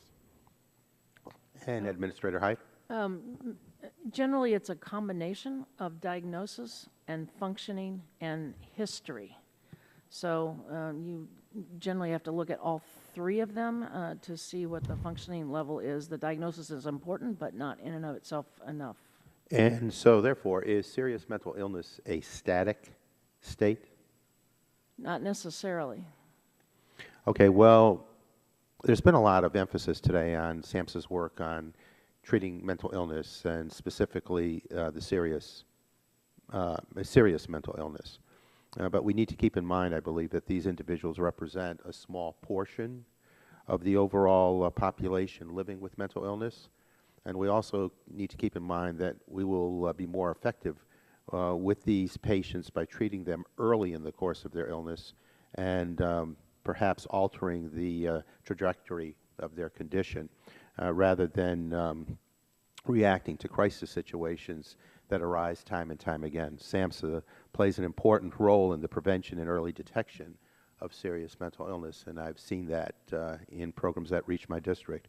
So, Administrator Hyde, can you discuss some of the ways that SAMHSA supports the prevention and early diagnosis of serious mental illness? Yeah, thank you for that question. One of the ways we're doing that is to implement the RAISE program, which is the evidence-based practice that NIMH has developed. It is interventions, both medical and psychosocial interventions, done at an earlier point in the trajectory of an illness. After a first episode, we are doing a lot of work in that area. We're also starting to look at what's called the prodrome, or the prior to the first episode. NIMH is beginning to work in this area, and we're working with them to try to identify what would be the best way to look at that issue. We're also looking at healthy transitions, or the transition that young people have, but from age 16 or so to 25, which is where a lot of this early first episode happens, and we're trying to put programs on the ground to make sure that those families and those young people are supported as they move into adulthood. And so there's a number of programs like that where we're trying to get upstream. We're also doing a lot of jail diversion work, trying to make sure that individuals who may be headed for jail because of a mental health issue can be diverted into treatment, into appropriate community-based supports instead of jail. Same thing's true with homelessness. People who are homeless on the streets with serious mental illness, if we can get them housed in evidence-based supportive housing programs, we can see very good trajectories, reduction of emergency room use, et cetera. So we have pieces of all of those kinds of programs working with our colleagues in other departments. I thank you, and I believe we should not lose sight of the agency's other critical activities and how they advance your mission as well. So I thank you all for your responses. I yield back. And we're glad you moved forward on that program with RAISE. We know it's something that this committee has raised, the appropriators funded it, and we're glad you followed through on what Congress told you to do. I now recognize Ms. Brooks of Indiana for 5 minutes. Thank you, Mr. Chairman, and thank you for holding this hearing. In August of last year, I held a mental health listening session in Hamilton County, just north of Indianapolis, Indiana, and pulled together advocacy groups, family groups, doctors, and luckily, head of our state HHS component, FSSA, is a psychiatrist, Dr. John Wernert, and he participated in this session. And we talked about the pressing issues of mental health in our state and in our country and ways that Congress could respond. And I have to tell you, a theme of that was the fragmentation issue. And even now, as still a relatively new member of Congress, I'm amazed at the number of people with mental health issues contact our offices and come to our events, including recently a young woman who brought to a public meeting stacks and stacks and file folders of her correspondence with different agencies trying to seek help for her schizophrenia. And it broke my heart. And then when I read this GAO report about the fragmentation, and would just ask all of you to look once again at the chairman's chart, and I would ask you to take that back to SAMHSA, and I applaud GAO for putting together or attempting to put together the comprehensive inventory. But if healthy people in a discussion have a hard time getting through the bureaucracy, how do mentally ill people and seriously mentally ill people get help? And so, Dr. Cohn, why was it such a challenge, in GAO's opinion, to identify all of these different programs? What happened? I don't think it had been asked before. So OMB had identified where the spending was from the budget documents. I think this was one of the first times that the agencies were being asked, and so it took a lot of conversation. There was a lot of back and forth. We had to develop a questionnaire and go agency by agency by agency, and work with them to try to get the information. So I think to some extent they hadn't been asked that before, at least not the folks we were talking to.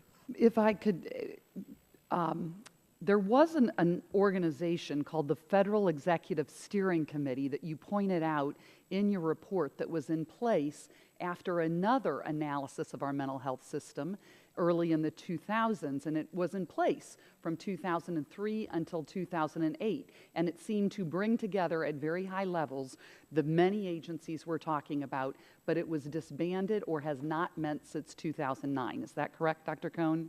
That's correct. It hasn't met since 2009. And so, Ms. Hyde, you indicate all of this coordination, but it seems to be at the highest levels only within HHS. Is that correct? Why was that disbanded? Why was the Federal Executive Steering Committee, which brought together at the highest levels, why was it disbanded? The steering committee had accomplished a lot, but much of the coordination work had moved into the programmatic area. What do you think it accomplished? When we've seen the growing numbers, what did it accomplish? And why would it disband? Well, I think it had a difficulty solving the problem. I think that's our whole point, is one federal high-level coordinating body by itself is not going to solve the problem. It had identified, that group did identify programmatic areas where coordination needed to happen, and that began to happen at the programmatic level. We haven't talked at all about what the issue beyond coordination is, which is the lack of services, the lack of supports. And then as we're getting more people able to get access to coverage and services, then that is going to be a much bigger and more appropriate way to get services to people. Well, and I would agree that there are a lack of services and a lack of support, but when there are billions of dollars being spent, and I guess I want to ask you, Dr. Frank, because you talked about, and my time is running short, you talked about populations and programs specific to populations. Well, what if you are a middle-aged woman who is not a veteran, who is not a young person, who is not homeless, who's not in the workplace? What programs are there for people who don't fit in these populations? Thank you. I actually started exactly the same place you do, with a broken heart for these people and families that face these problems and have trouble navigating their way through the system. I think that's exactly it. I think where we were uncomfortable with the GAO report was that there wasn't enough attention paid to that just question you just asked, which is, we've been trying to build health homes, we've been trying to build patient-centered medical homes so that there'd be a place that people could rely on to help them navigate the system, get them through, and make sure their care is coordinated across the realm. And that's really a lot of the place we've been putting our investments in coordination. Thank you. My time has run out, and we have obviously much work to do. I yield back. Thank you. Now recognize Mr. Yarmouth for 5 minutes. Thank you, Mr. Chairman. I thank the witnesses for their testimony. You know, anybody who's been in this job for any period of time understands the extent to which mental illness impacts our various communities and the country as a whole. Tens of millions of people affected. And clearly, we've made progress. I was proud to have supported the Mental Health Parity Act. That's made an enormous impact, and obviously embodying that in the Affordable Care Act with the expansion of Medicaid in my state has made a remarkable difference. And you know, I don't think any of us would disagree with the notion that coordination is important and evaluation of programs is important. But we also can't lose sight of the amount of resources that are committed to these kinds of activities. And I'm a member of the Budget Committee, and I've seen how budget cuts have affected many areas of our social safety net and our human services initiatives. Now we're staring down the return of sequestration in October of this year, and we had an experiment with it a couple of years ago. Dr. Frank and Administrator Hyde, would you talk to us about the impact of sequestration potentially on the treatment of mental illness throughout the country, and what happened a couple of years ago, what impact, if any, there was, and what the new potential cuts are, how they could impact the same kind of care? I can talk first about SAMHSA because that's the thing I know the best, but certainly cuts in programs have made us tighten. It has made us do less grants, so less ability to help communities out there, less ability to do new programs. The one set of new programs we've been able to do is in the President's Now's the Time plan, which I described. So that it also, frankly, makes us take a second look at how much money we spend on things that are not services. So it does make us tighten our evaluation efforts at times. And it just overall makes us deal with a system that's already significantly underfunded compared to a lot of the other heart disease and other mortalities that we're trying to deal with. I actually could give you some comparisons between how much we spend for certain of these diseases and the numbers of people that we have associated with them, and I think you'd be able to see what those impacts of those dollars are. Dr. Frank, you want to comment? I would agree with that. I do think it's hurt our evaluation efforts a bit. I also think that it shows up in exactly some of the places we've been talking about here, because we work with HUD on supportive housing. we work with labor on supported employment type of activities, and each of those has been had to scale back. And so, for example, our plans to end chronic homelessness by next year have had to get scaled back because the number of housing vouchers has been scaled back. Right. Thank you for that. Going back to the question of evaluation for a minute, Dr. Cohn, I haven't read the GAO report, but it seems to me that it might be very difficult to accurately assess some of the efficacy of these programs, because you're dealing with, say you're dealing with a homeless vet with PTSD. The program may be able to prevent that vet from committing suicide, but certainly hasn't cured his mental illness. Do you have a model for evaluation of efficacy of serious mental health programs in the GAO report? And I guess I would ask if you do, and then have Dr. Frank and Ms. Hyde comment on whether this is a problematic thing. The report doesn't tell the agencies in this area to evaluate all of their programs all the time. We say that the agencies need to prioritize which programs should be evaluated and what's a time schedule for that, because they are costly, they are time consuming, and so we're just told the agencies to prioritize which programs do need to be evaluated. Yes, GAO has a number of reports and guidance that it has issued in terms of best practices and evaluation.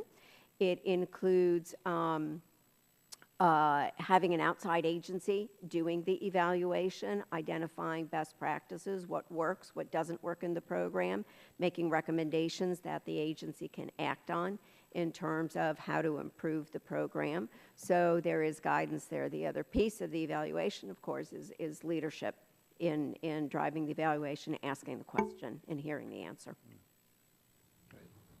My time's up, Mr. Chairman. I yield back. Thank you. Thank you. I now recognize Mr. Mullen for 5 minutes. Thank you, Mr. Chairman. If you could you put that up for me? Ms. Hyde, do you recognize what this is here? Yes, it's a, yes. It's a screenshot from SAMHSA, this website. I believe it's called Building Blocks for a Healthy Future. Is that correct? That's correct. Can you briefly tell me what that website does? It engages young people and their parents in emotional health development. We do have a responsibility to do prevention What's in the early ages young people. for that? I don't remember off the top of my head the complete age range, but it's the younger. It's for younger substance kids. abuse for young children from the ages Yep. of 3 to 6. Yes. Which I'm sure that's a high number that we have to deal with. I mean, I have 5 kids from 10 years old to 4 years old, and you know, I'm sure there's a high rate of substance abuse with 3-year-olds.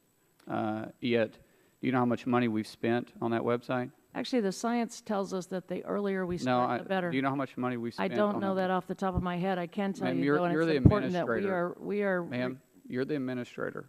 Yes. And you don't know how much that website costs, because I went through that last night, and there's a whole bunch of songs on there, which are all knockoffs of Old MacDonald and Yankee Doodle. And I've got a 3-year-old, and I couldn't keep her attention for no time at all on that. And guess what? You've had 15,000 visitors, that's it, to that website for an average of 3 minutes at a cost of $436,000. Now, do you think that's using taxpayer money wisely? Actually, we're going through No, ma'am, that isn't what I asked you. I said, do you think that is a good use of taxpayer money? I don't know. Please let me finish the question. I'll tell you, we're actually going through our website right now. This is one of them. It's on the list to re-examine. Going through, ma'am, whether the or not money's already spent. Was it a good use of taxpayers' money? $436,000. A total of 15,000 visitors. In Oklahoma alone, that would provide 176 outpatient services for the mental ill for a full year. That's what we're assessing and evaluating right now. We're going through each of those websites to determine whether or not they are appropriate or need to be continued or eliminated or otherwise dealt with. How long does it take, ma'am? Because we're continually putting money in there. We're managing the website. And what we want to do is efficient and be more efficient. We've heard throughout this entire hearing that we're here to help. We understand there's an issue. But what's happening is we're running into a roadblock. And instead of you admitting that there's a problem, what ends up happening is you get defensive about it. That's not helpful. That doesn't prevent anything. All that does is cause a division between us. We're not here to make you look bad. We're here to find out and see if you're being efficient with the money being spent. And so far what I'm finding out is no, it's not. It's not being efficient. I have a big stake in this. I've got 5 kids that go to school every single day. These are real issues facing every parent out there. And yet we're wasting money on a website. We're putting money out here, $436,000. You don't even know how much it's spent, and you can't even tell me if it's being efficient. Instead, you're saying you're going through it and evaluate. We've heard that over and over again today. We're going through it. We're going through it. We're going through it.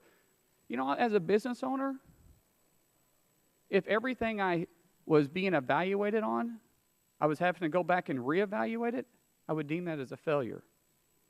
Maybe it's time to relook at the whole program. You say, is it really delivering the services? Is it really coordinating with officials on the mentally ill? So far, what I've heard, the answer to that is no, absolutely not. Dr. Cohn, you had mentioned, let me find it here. You noted that part of the problem with tackling serious mental illness is the steering and coordinating committees that have been established to handle the response to the mental illness over the past decade are no longer active or focus mainly on substance abuse. Is that correct? That's correct. Okay. I yield back. Thank you. Thank you. Now recognize Ms. Clark for 5 minutes. Thank you, Mr. Chairman, and I thank our witnesses for sharing their expertise with us this morning. My first question is to Dr. Frank. Unfortunately, many states have refused to expand Medicaid coverage under the Affordable Care Act, and according to the American Mental Health Counselors Association, nearly 3.7 million uninsured adults with serious mental health and substance abuse conditions will not be covered in states that fail to expand Medicaid. To me, that decision is astoundingly short-sighted. Dr. Frank, why is Medicaid expansion so critical to this population? In the chairman's opening remarks, he made a very strong case outlining how people experiencing serious mental illnesses have their work disrupted, have their educations disrupted, have their functioning disrupted. And so people who have trouble attaching to the workforce, attaching to the mainstream of society, tend to have low incomes, tend to rely on public programs like Medicaid. And so people in those circumstances have a chance to get the best evidence-based treatment if they're covered by Medicaid, whereas if they don't, those chances are much lower. And so I think that's why it's so important. Thank you, Dr. Frank. I want to switch over to Administrator Hyde and ask a bit about living in a community setting. The report doesn't mention the Americans with Disability Act, the Olmstead decision, and how SAMHSA has been in the forefront of pushing for a service system where people with serious mental illness can live in the most integrated community setting. How does SAMHSA work to help people with serious mental illness living in the community? Thank you for the question. We have taken a leadership role with a number of other federal agencies, both within HHS and outside, DOJ, Office of Civil Rights, to look at the Olmstead decision and try to implement it and try to help states understand what they can do. We try to look at the housing needs and how people can develop housing. We try to look at the employment needs and income needs and how people can develop that. And we try to look at the social supports that individuals need in the community, and we provide training, and sometimes we call them policy academies, bringing states together so they can learn from each other, and trying to make sure that they have the information they need and the program designs that they need, because there are evidence-based practices to try to develop that. We also try to bring things like HUD vouchers and other kinds of resources to the table that SAMHSA coordinates with but doesn't control. Well, that model is one that I think, particularly in a place like New York City, where I'm from, is a preferable one.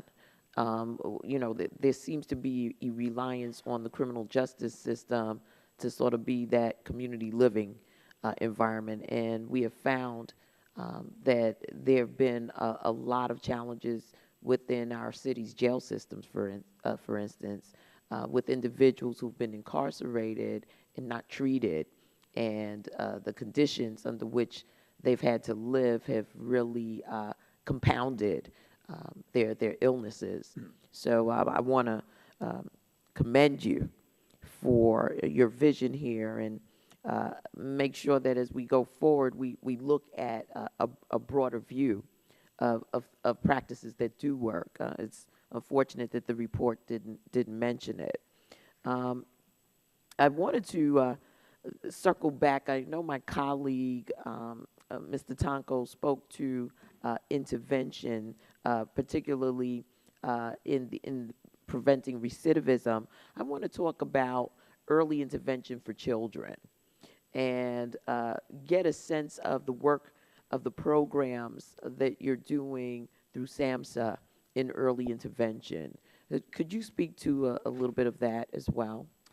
Yes, thank you again for the question. If you're talking about young children, we have a program called Launch. Yes, young for children. 0 to 8-year-olds, specifically to build emotional health development and to look at early needs that might be emerging there. We have some new work that we're doing in the framework of Now is the Time to try to look at working with schools and communities to be able to identify emerging behavioral health issues before they become an issue. We have other prevention activities that the IOM helped us look at, the Institute of Medicine, a few years ago, and bringing both behavioral health, both substance abuse and mental health, because they often go together. So issues like what's happening in schools, bullying, parenting, bringing multiple systems together to help make sure that young person is able to grow and develop in a positive way. We're also doing a significant amount of work on trauma, because we understand increasingly what trauma does to young people and how it creates actually adult problems. We're also looking at the fact that, frankly, most adult behavioral health issues start before the age of 24, and in fact, half of them before the age of 14. So the younger we can start, the better we can build skills and resiliency capacity moving into adulthood. So we do a fair amount of that work. As I said earlier, though, 3/4 of our dollars actually go toward persons, at least in our mental health environment, it goes to persons with serious mental illness. I thank you for your work, Administrator, and I yield back. Thank you, Mr. Chairman. Now recognize Mr. Collins for 5 Thank you, Mr. Chairman. If you could, Ms. Hyde, just kind of keep the questions as brief as you can because of the time. I'm going to start with a fairly simple one. Could you give yourself a grade of 1 to 10 on how good a job you do? 10's being good? I think we're doing 10. I think we have a lot more you're work a 10. we could do. That's pretty arrogant in my book, but we'll put that aside. So you've said you're underfunded, you need more money. So I'm just going to dive right in and say, as you've looked at programs the last couple of years, which ones you've just said here, you're going to look at this. How many programs have you looked at and terminated because they weren't a good use of taxpayer funds in the last 2 years? We actually have several programs that have been proposed for reduction, some of which Congress has reduced, and others of which have continued to be funded. Could you give me a list, if you could, of those that are being recommended and those that have actually had their reductions? Okay.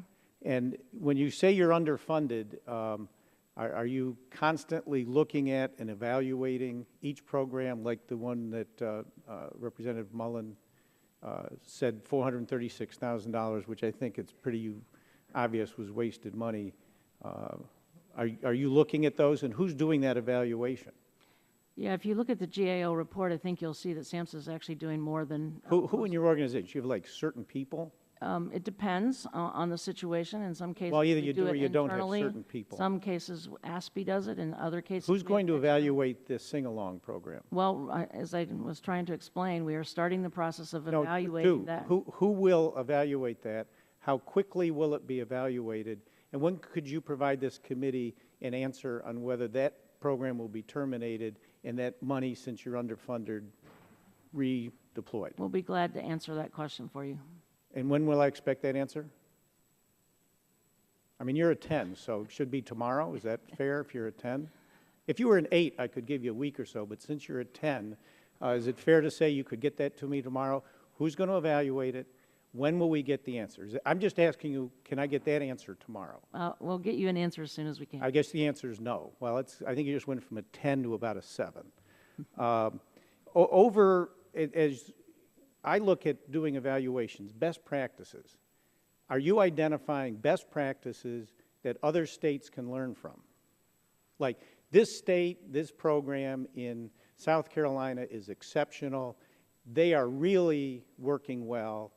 Let's roll this out across the country. Are you identifying actively best practices to assure that taxpayer money is being well spent? And since you're underfunded, that's even more important. Yes, we have a registry of evidence-based practices that we're actually in the process of redoing because we need to do a better job on that. You need to do a better job, but you're a 10, so that's interesting. Can you provide me a list of the best practices that you have identified? Very specific, not this general, let's all do better. Specific best practices that you have shared with other agencies. Could you get that to me tomorrow? You said you've already got a list. Could you get that to me tomorrow? We will do our best to get it to you as soon as we can. So you can't get it to me tomorrow. You just jumped from a 7 to a 5. I'm asking for direct answers. You said you have it. If you have it, you should be able to get it to me at 1 o'clock this afternoon. So either you do or you don't have it. Do you have it? We have the list. I don't know. So can you get it to me today? Produce an electronic version. Chairman, we have a standard practice in this committee for witnesses to respond to questions. Quickly and directly. I'm just saying, do you have it? I can get you a list of what we have, yes. Tomorrow? I think she said she will get that. Chairman, We'll we expect have that a information. standard practice. I would urge Yes, all of the members of this committee to hold to that that's standard okay. We'll practice. expect that and to information. Yes, and respect I our would witnesses. appreciate more direct answers. I haven't actually had too many employees or witnesses who would say they walk on water and on a scale of 1 to 10 are a 10. So I'm just taking you at your word. I thought you were going to tell me you were an 8. I am surprised at the 10. So all I'm suggesting is best practices work. You say you're underfunded.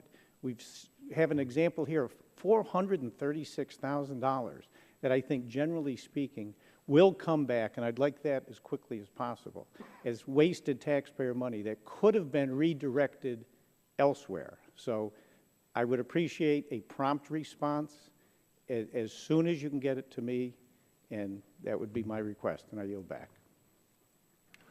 Thank you. We're going to do a second round of questions here. I know some members are coming back. Mr. Kramer's here now. All right, then we'll have Mr. Kramer go ahead and recognize you for 5 minutes. Thank you, Mr. Chairman, and thank you to the witnesses. I just have one question for Ms. Hyde related to, I was reading the HHS budget justification, and in your opening, I think you said something to the effect that, and maybe you could tell me what you said, what percentage of the SAMHSA budget was dedicated last year to SMI? SAMHSA's budget is in 4 buckets. Generally speaking, we talk about the substance abuse part of our budget as being about a little less than 70%. So the vast majority of our budget is substance abuse. Of the 30% or so that is mental health, 3/4 of that goes to serious mental illness. That's what I thought. Okay, thank you for that clarification. because I was in the budget justification put out by HHS where it talks about SAMHSA, it never mentions serious mental illness. Can you sort of reconcile that omission with the commitment that you're talking about today? That just seems like somebody's not as committed to it perhaps as you are. Or am I mistaken? Because I couldn't find it. I couldn't find no mention of SMI in the budget justification from HHS. The particular programs that we have, there are some programs that are very specifically for serious mental illness or serious emotional disturbance. That's the general rubric. The block grant programs are that. It's a huge program. What we talked about, the primary behavioral health care program, is specifically for that. A number of other of our programs we've already talked about serve people with serious mental illness, but they're not targeted to those individuals. I guess it's the lack of reference or mention it even raises for me the question of the seriousness of the commitment to this particular issue, which is not a small issue. This is a very big issue and a very big concern for me. If you want to elaborate, I'm willing. Otherwise, I yield back. Just a quick response. The program I told you for fiscal year 16, the reason I was hesitating, I didn't know which justification you were talking about, CJ 15 or 14 or 16. The new programs that I was telling you about, specifically the crisis one, is specifically mentions serious mental illness. I have that here if you'd like to see it. Okay, very well. Yeah. Right. What I'm talking about is, in brief, the SAMHSA in brief never mentions serious mental illness. And I just, again, what it raises for me, and I think a lot of us are struggling with this, is the level, the serious level of commitment to SMI. And we hope, going forward, that there is a greater acknowledgement and greater evidence that this commitment's real and it's going to be dealt with in substantive ways as opposed to what we did last year. I yield back. The gentleman is back. I do want to say that it is a tradition of this committee to let witnesses complete their things, and that's why I'm even asking after members finish their time to give more time to do those things. And so if there's things that the witnesses do want to finish up, we'll be respectful of that, because we do want to hear your comments on this. But in the second round, let me raise something here, because part of this is some of the committee's frustration with getting responses. Ms. Hyde, so these are a few questions about what we have requested from you in emails my staff received this morning from someone who I think is on your staff, represented someone named Brian Altman, who, just so I understand, does Mr. Altman work for you, at least represent you when it comes to dealing with a committee? Does that name sound familiar? Mr. Altman is here with me today, yes. Okay, good. And he's been in that position, I guess, for at least this last year, from what I understand. So, as you may know, we wrote Mr. Altman on March 20th, 2014, almost a year ago, to ask for some very specific information following up on a meeting that was had with several SAMHSA officials that very day. We sent our requests with as much specificity as possible to the department, and specifically Mr. Altman to respond. Since then, I've got to say this committee is very disappointed we've received very little of what we've requested, despite our repeated efforts to follow up on that request. I'm not sure I have a record of every communication in my office in the department of this matter, but I do have, we followed up on April 7th, June 12th, June 16th, June 26th, July 14th, July 22nd, and September 18th. And again, despite all this, we still don't have the overwhelming majority of the information we requested or a satisfactory explanation of why it doesn't exist. So I was really astounded this morning to be told that my staff received an email from Mr. Altman at 8:15 saying the following, quote, "We are still reviewing the multitude of reports you have requested and will provide the reports as soon as possible," unquote. He further writes, quote, "We have checked with program staff and there are no documents regarding technical assistance provided to the Disability Rights Center in Maine following the Bruce case." Now, you're familiar with the Bruce case. We spoke about this before. This is the one where the Disability Rights Center, in the medical record of the hospital, it says, someone advised him when asked, "Are you going to harm yourself?" He said, "No." Someone advised him, "Are you going to hurt someone else?" And he said, "No," under the advice of someone from that agency. He then went home and shortly thereafter killed his mother. He was on medication, wasn't in treatment, et cetera, on this. And so you can understand our concern that we've asked almost a year ago, tell us what SAMHSA is looking into this. Now, I understand part of the issue is I don't think states are required to tell you what they're doing. And I think that is important because they receive significant funding from you. So I hope you understand our committee's frustration. This is a serious case that involved a homicide. and someone who was advised by an organization that you fund to stop care, despite the pleas of the family and the pleas of treating psychiatrists to say this is a dangerous person. So please understand the seriousness of our request. We do want to make sure that you understand. I mean, you're busy, I understand, but this committee will make sure we get those records, and you'll comply with that, right? I appreciate that. Thank you. Now, with regard to this organization, Dr. Cohen, you say in your report that PAMI, yeah, I think that's one of the things, you look at some of the evaluations done. I think you even mentioned that they're one of the ones that seems to have a report that has good accountability written in there. Am I correct? We identified an example of an evaluation that was done that was consistent with some of the principles that GAO has talked about. We didn't evaluate that program or the quality of that evaluation. We simply cited it as an example. So are you aware that the people who did that evaluation are people, several of them, who are funded by SAMHSA, are part of these programs? Were you aware that? I don't know if you dug deep enough to know who these people were, but several of them appears are on the payroll or have direct funding related to this. Are you aware of that? We just cited it as an example. We didn't hold it up as I didn't think so. That's okay. I didn't think so. We didn't draw any conclusions about the program. But I look upon, but it was nonetheless listed when you say a third of the programs, I think, actually had evaluations done. And Dr. Frank, you said that you know, the programs within HHS have many of these evaluations.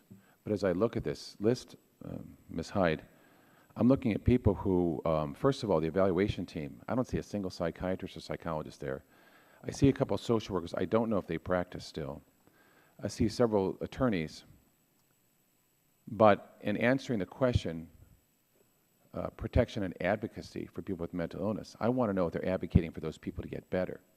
This case of Mr. Bruce, another case they've had around the country, I want to make sure that they're saying, if they're in jail and they're getting abused, we're standing up for you. If they're in an institution being ignored, we're going to stand up for you. But the key should be getting care.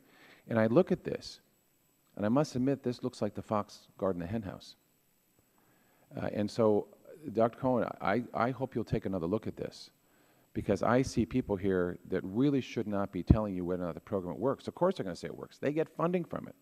Some of these actually are the person, Curtis Decker, who runs the PAMI Trade Association. Of course he's going to say he's doing a great job. I look at other people who say they receive money from SAMHSA, the projects they work on with SAMHSA.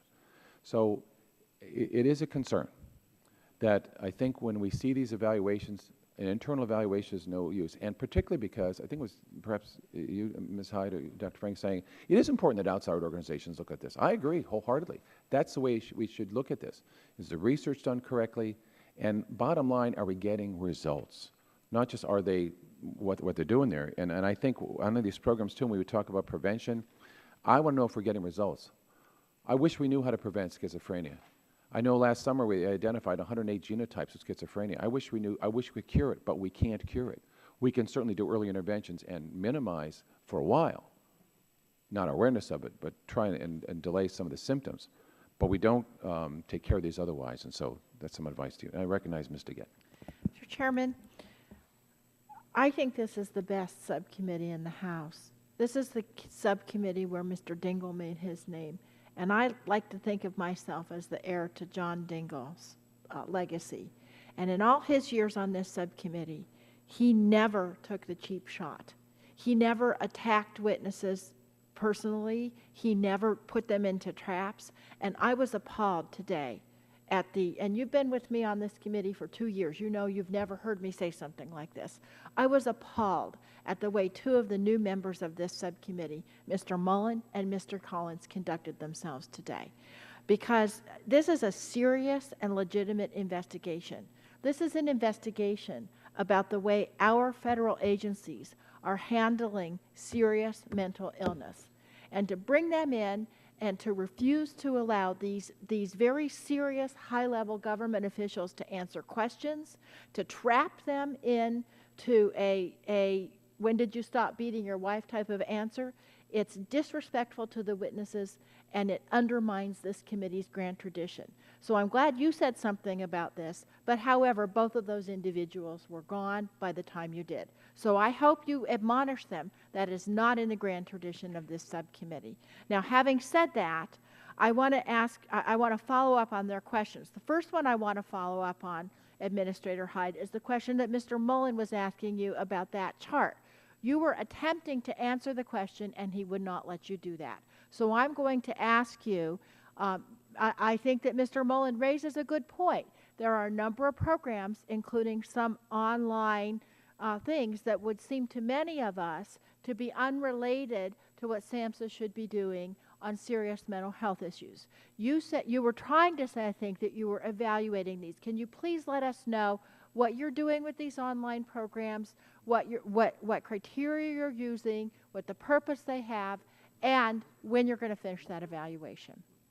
Thank you, Ms. DeGette. I was trying to say, yes, that in fact we are trying to evaluate this. It is on our evaluation list. We're trying to take a look at it. I didn't know, I don't have it in front of me here today, the numbers he's putting out, so I can't say if that's yes, no, or otherwise. We are looking at a number of our websites who have been actually held by a number of contractors, and we are bringing it inside so we can control a little bit more about what goes up on those websites. So we've had a very explicit approach to trying to get at the issue of, are the websites and is the content what it should be? So we've done a fair amount of work about that, but we're in the middle of it. We're not complete, and this is one of them that's literally on the next list that we're looking at. What's your time frame for review and completion of that? Actually, I just got the ability to get that scheduled, so I know it's scheduled for next week, but I don't have a specific So it's going to be timeline. soon. With me. It is personally being scheduled Now, with me. to go some through of this. these things that have been, that this committee has frankly been quite critical of, that you're reviewing, those have been around for quite some number of years. Is that correct? That's correct, and sometimes what appears on its face to be a coloring book or a song, sometimes there's actually science behind the use of those for young children, for message and for outcomes. I don't have the answer here today in front of me whether this one fits that mold or not. Well, I perhaps, wouldn't write it off on its face. So perhaps when you do finish that evaluation, you will supplement your testimony and let us know if you think that's worthwhile or not. I will. And the chairman also asked you, and we did ask you in the last hearing about that case where apparently it was a contractor of SAMHSA apparently told the person to stop taking their medication. Can we get the information on that to see if SAMHSA had any awareness of that and if there's other situations like that or how you're choosing those contractors? I think that would be helpful to this committee. We are working on that. I know it has taken a while. We want to be absolutely clear, though, because we understand the seriousness of the question we're being asked. So to the extent that we're reviewing bunches of records, and if we see anything that looks inappropriate, we want to go back and check it even yet again to make sure that it is or is not. And so when do you think you might be able to get us that information? It's very high on our list to do. I can't give you a specific date, but we have been working through it, and we're pretty close to being able to give you an answer. Thank you very much. Thank you. I yield back, Mr. Chairman. I do want to say, I mean, we don't mention members' names when someone disagrees with them, but we do. We will follow up, but please understand a lot of this that I think is our frustration is I think sometimes there's just a gut check. Like when you were before this committee last year when I asked you about the painting, the $26,000 painting of two people sitting on a rock, and you told me that was for awareness. I think there's sometimes we just want to see our leaders have a gut check to say, you know what, maybe that's not a wise spending of taxpayers' money. And that I think sing-along songs of the circle or whatever those other things are, do they really work? I think that's what we'd like to hear more about, so we're looking forward to getting that information. And now I want to recognize Mr. Griffith for 5 minutes. Thank you very much, and I don't think I'll be quite as emotional this time as I was in the first round of questioning, but I do appreciate you all being here and hope that you understand that even when we get a little excited and emotional about the issue, it's because we're trying to move the government in the right direction, and there is sometimes frustration, but we are all, I think, trying to work, everybody, you all included on the panel, trying to work into the right direction. Dr. Cohn, in 2013, the GAO issued a report finding that the Office of National Drug Control Policy could better identify opportunities to increase program coordination GAO recommended that ONDCP assess the extent of overlap and the potential for duplication across federal programs engaged in drug abuse prevention and treatment activities and identify opportunities for increased coordination. It's my understanding that ONDCP concurred with this recommendation. Am I correct in that? Yes, they did. And did the fact that ONDCP concurred with GAO's recommendation mean that ONDCP totally agreed with GAO's analysis, such as the overlap of federal programs always being a negative? No, they identify that sometimes there's benefits to overlap, such as reinforcing messages, that some of the goals, if the data were cut different ways, show different results. They didn't agree completely. No. But they did, as I understand it, state that they were willing to work with the agencies administering these programs to further enhance coordination, even if it meant not eliminating complete overlaps. Is that correct? That's correct, and in our recommendation follow-up, that's been implemented. And I guess the question then comes, and that was the lead-in, Dr. Frank. So here we have a different agency reaction to a similar report. Couldn't HHS have concurred with the GAO recommendation even while expressing differences on some of GAO's analysis, just like the ONDCP did? I think the issue here is, well, first of all, I understand your emotion and your commitment, and I only respect and admire it, and that of the whole committee, so thank you for that. But I think the problem we had was when you count programs and you count evaluations, and you do so selectively, and you don't go in behind, sort of what was in the evaluation, what are we really doing with the program, what are you really doing over here in Medicaid, we feel like you haven't told the story, and that's what made us uncomfortable with it. We agree, coordination is something that both Administrator Hyde and I have spent our careers working on. In fact, the way I met her was through a project to coordinate care for people with, at that time, chronic mental illness, and that was in 1986. All right. And we'll get to one more point, and then I hope I have enough time to make one statement. In a talk you delivered in March of 2013, you indicated, and it's on YouTube, and at about the 28-minute mark, you spoke about the dangers of mission creep, where the aim of targeting particularly high-risk groups becomes diluted to reach lower-risk populations as well. And you noted at that time that the mission creep could have disastrous results. Do you think you have your guard up? Do you think it's possible that SAMHSA may be subject to similar pressures to engage in mission creep? And how does this impact their ability to support individuals with the most high-risk and severe mental illnesses? I still believe the admonition, and I think it's a question that we have to constantly ask ourselves. Every time we make a sort of program decision, a budget decision, and a policy decision, we have to ask ourselves, are we working for the customers that are most important? And I think that's your question. I think that we constantly have to ask ourselves that question, and we try to. And I appreciate that, and appreciate that, you know, self-examination is always a good thing, even when it's sometimes painful. Part of your mission is to coordinate and to make sure things are efficient. Might I recommend, and maybe you're already doing this, and if so, please tell me, that you get a few street lawyers out there and some, maybe, it's probably not the right term, Mr. Chairman, but street clinicians, but people who are out there on the front lines who might be able to help you figure out what is working and what isn't working, particularly on making sure that folks know what programs are available. So that would be my suggestion to you. I think that, thank you for that suggestion. Just, you know, to remind ourselves, to give you an idea, a bunch of us, the deputy secretary, myself, our principal deputy, we went out on a homeless count the other night, and we kind of walked the streets just because of that kind of inclination, and we try to visit programs, and I know Administrator Hyde does it all the time, and I think it's important because otherwise you forget. Well, and sometimes it's good to have the folks that are out there day in and day out, because when it's somebody new or different, and it's human nature, they're going to whip out the spick and span and make everything look a little bit better. But when you've got folks who deal with it day in and day out, and over the course of years, they can give you an unvarnished or an uncleaned up spick and span type view of what's happening in the real world. But thank you. I yield back. Thank you. Thank you. I recognize myself again for 5 minutes. Dr. Cohen, when you reviewed the various agencies, did you see in there any review between agencies? So, for example, what we hear from states, increasing instances of incarceration of the mentally ill. Did you see that in that anybody's doing that vast investigation? We did not identify that.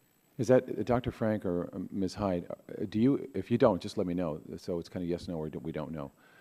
Are your agencies involved with looking at this sort of a state-by-state report to the nation? Because we're hearing anecdotally, I'm hearing from a lot of governors and secretaries of who handle incarceration, that they see increasing rates of people in state, county, and local jails, people with serious mental illness.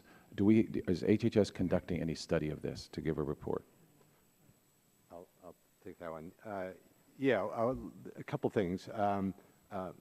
My agency, ASPE, is conducting a study right now on mental illness and violence, mental illness and criminal justice, exactly because we've been hearing the same thing you are. So you'll be able, do you know when that will be completed? Any idea? Within this year? Within this year. That would be, obviously, we would love to see that. We'd be delighted to share. Also, Administrator Hyde and I are actively involved in the Reentry Council, which is an interagency council that's run by the Attorney General that focuses on reentry, and a disproportionate share of people concerned with that have serious mental illness. Let me raise another question here. With the Affordable Care Act, part of this is there's supposed to be parity for access. And, you know, we passed a parity bill here 6 years ago. It took 5 years, I think, for HHS to get us the regulations. I'm still hearing a lot of concerns that parity is not taking place. Is HHS preparing any state-by-state evaluation of what states are doing with regard to meeting parity guidelines for the insurance companies that operate within the states? Is there anything happening with those that you know of? CMS and ASPE sits on that group as well, continuously works with insurance commissioners to do more technical assistance and also find out what's going on and help them resolve complaints as they come in from consumer groups. Okay. Another thing with this too is that that with the ACA, a lot of people are finding themselves, they have a very high deductible. And I'm hearing from a lot of psychiatrists, psychologists, social workers, that people just aren't coming in for their appointments.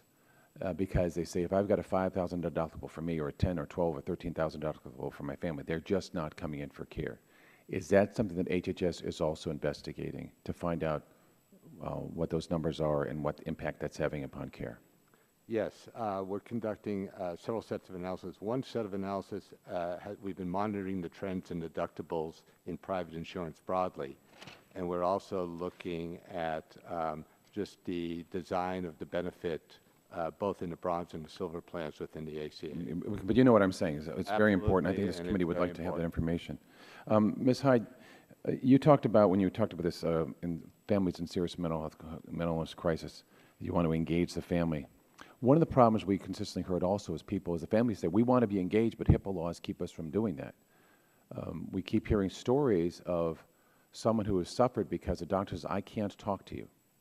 And the family say, look, all I want to know is what medication is he on so I can follow up. When's the next appointment so I can get him there? And I know in the past, HHS has given us some clarification and said doctors can listen to family members. They're allowed to do that. But they can't kind of on a cold basis, someone calls over the phone and give information. I get that. We should protect that. And nor should we release all the records. But is this something that we can be addressing to say, how do we at least get that information when, in absence of that information, that person becomes gravely disabled and it's necessary for treatment? How are we going to deal with that? We worked with the Office of Civil Rights, who actually was taking the lead on providing the clarification to practitioners about what you just said, Mr. Murray, Mr. Murphy, I'm sorry, that the practitioners can in fact listen, and they can in fact get lots of information that can help them with treatment. I think there are a lot of clinicians who it's just easier to say I can't talk at all. But it's that other of part what about giving information. This is something I think we really have to address. Yes, part of what we're trying to do is develop some training and some ability to help practitioners understand what they can and cannot do, and also to see how they can utilize existing state laws to get at the issue of when someone can't not make a decision for themselves. I have a couple more questions. I'll go to Ms. DeGette. I'm sorry, I've already done my second round. Well, I'm doing a third and fourth. I need to go, so Okay. I would suggest. All right. Let me just say this. Dr. Frank, you have suggested that GAO has, to paraphrase, you missed the boat in its analysis of the coordination between federal agencies by failing to coordinate with, among others, the Medicaid program.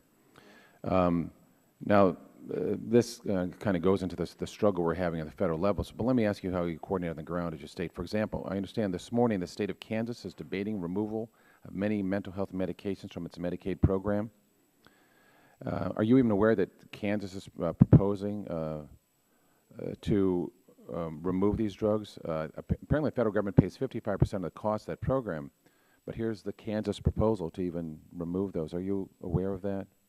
I'm not aware of that specific proposal. We've been concerned with the placement of psychiatric drugs on formularies generally and have been examining that pretty carefully. Okay. There was one other thing I wanted to ask, one other question I wanted to ask about the... Mr. Chairman, yes. I would never say that Dr. Cohn missed the boat. I've known her for too long to think that. All right. Thank you. I'm glad we don't want to have any aspersions about boats or sailors, too. Another thing, Dr. Frank, in your 2006 book, which we're promoting here, Better Not Well, one of the things you suggest is this creation of a new federal agency or authority, doesn't have to be a new agency, with budgetary oversight over all the programs that serve people with mental illness. Do you still think that's a good idea? To give someone that authority so they can really, I guess I use the word mojo, have to go to all these agencies and they have to answer to someone and say, is it working? Is it not working? Is it interacting well? Is it you meeting your targets? You still believe that? Yeah, well, at the time I wrote that in 2005, and the world was a somewhat different place, and that was you got the rationale for why we were proposing that, right? What has changed since is, for example, the Congress has done a variety of legislative things to sort of force some of that on the ground. The Melville 811 Act, for example, sort of forces housing and Medicaid to come together. And we've added so many institutions that now are coordinating better on the ground that what I'd like to do is see how that works out before adding another level of bureaucracy. Well, I'm not talking about adding a level of bureaucracy. I'm talking about someone who really has the authority to call for these things that people have to respond to. Because my concern is that what we're hearing from Dr. Cohn's report is it's not being coordinated. I'm pleased that some action just immediately took place and that some of these agencies have not been meeting in 5 years. So we need someone who is singularly accountable to be that pivot point. I mean, I say in my bill there should be an Assistant Secretary of Mental Health, which means someone within this agency that has that power and authority to go to DOD and VA and HUD and education and labor and saying, we are going to sit down, we're going to hash this out, because somehow having at least 112 programs isn't working when we look at the outcome measures and all those things to say that. So, yeah, I'm as you can imagine, I'm sympathetic to the view, but I really do think that we have changed. The idea that we had was in service of making sure that the dollars got funneled to the right place, to the right people at the right time. And we're trying a different way right now to do that. And I'd like to see whether it's successful because, in fact, I've also seen a lot of programs where we tried to coordinate the bureaucracies up here, nothing happened on the ground. And so I'd like to start at the ground and then work my way up and then see what happened. But, you know, it's a hard problem, and I'm interested in seeing how our efforts work out because I really think they're serious and they're important. all right. Well, I thank you for those things. I also, Mr. Again, I'm sure you all support the idea. We'll work with getting stamps of those documents, and she's absolutely supportive. And that's the way we are. We want those documents that we requested a year ago and get the other responses here quickly. I thank all of you for being here. This has been a very revealing report. Dr. Cohen, thank you so much. I do recognize a lot of work has to be done. You've heard that from members here. And I think the best thing here is to approach this with humility and honesty and saying, you know what, when we look at what's happened with mental health in America, it really is not good. From the thousands and thousands of families we hear, from the frustrations I hear from providers, from consumers, so many people saying this isn't working, we've got to change this. And so let's ease up on saying everything's fine, and let's really look at how we have to change this. And if it takes legislative changes, we're going to push those, and I'm going to continue to push that. So I ask unanimous consent that the members' written opening statements be introduced in the record. Without objection, the documents will be entered into the record. And in conclusion, again, I thank all the witnesses and members that participated in today's hearing. I remind members they have 10 business days to submit questions to the record. I ask that the witnesses all agree to respond promptly to the questions. And with that, this committee is adjourned. Thank you.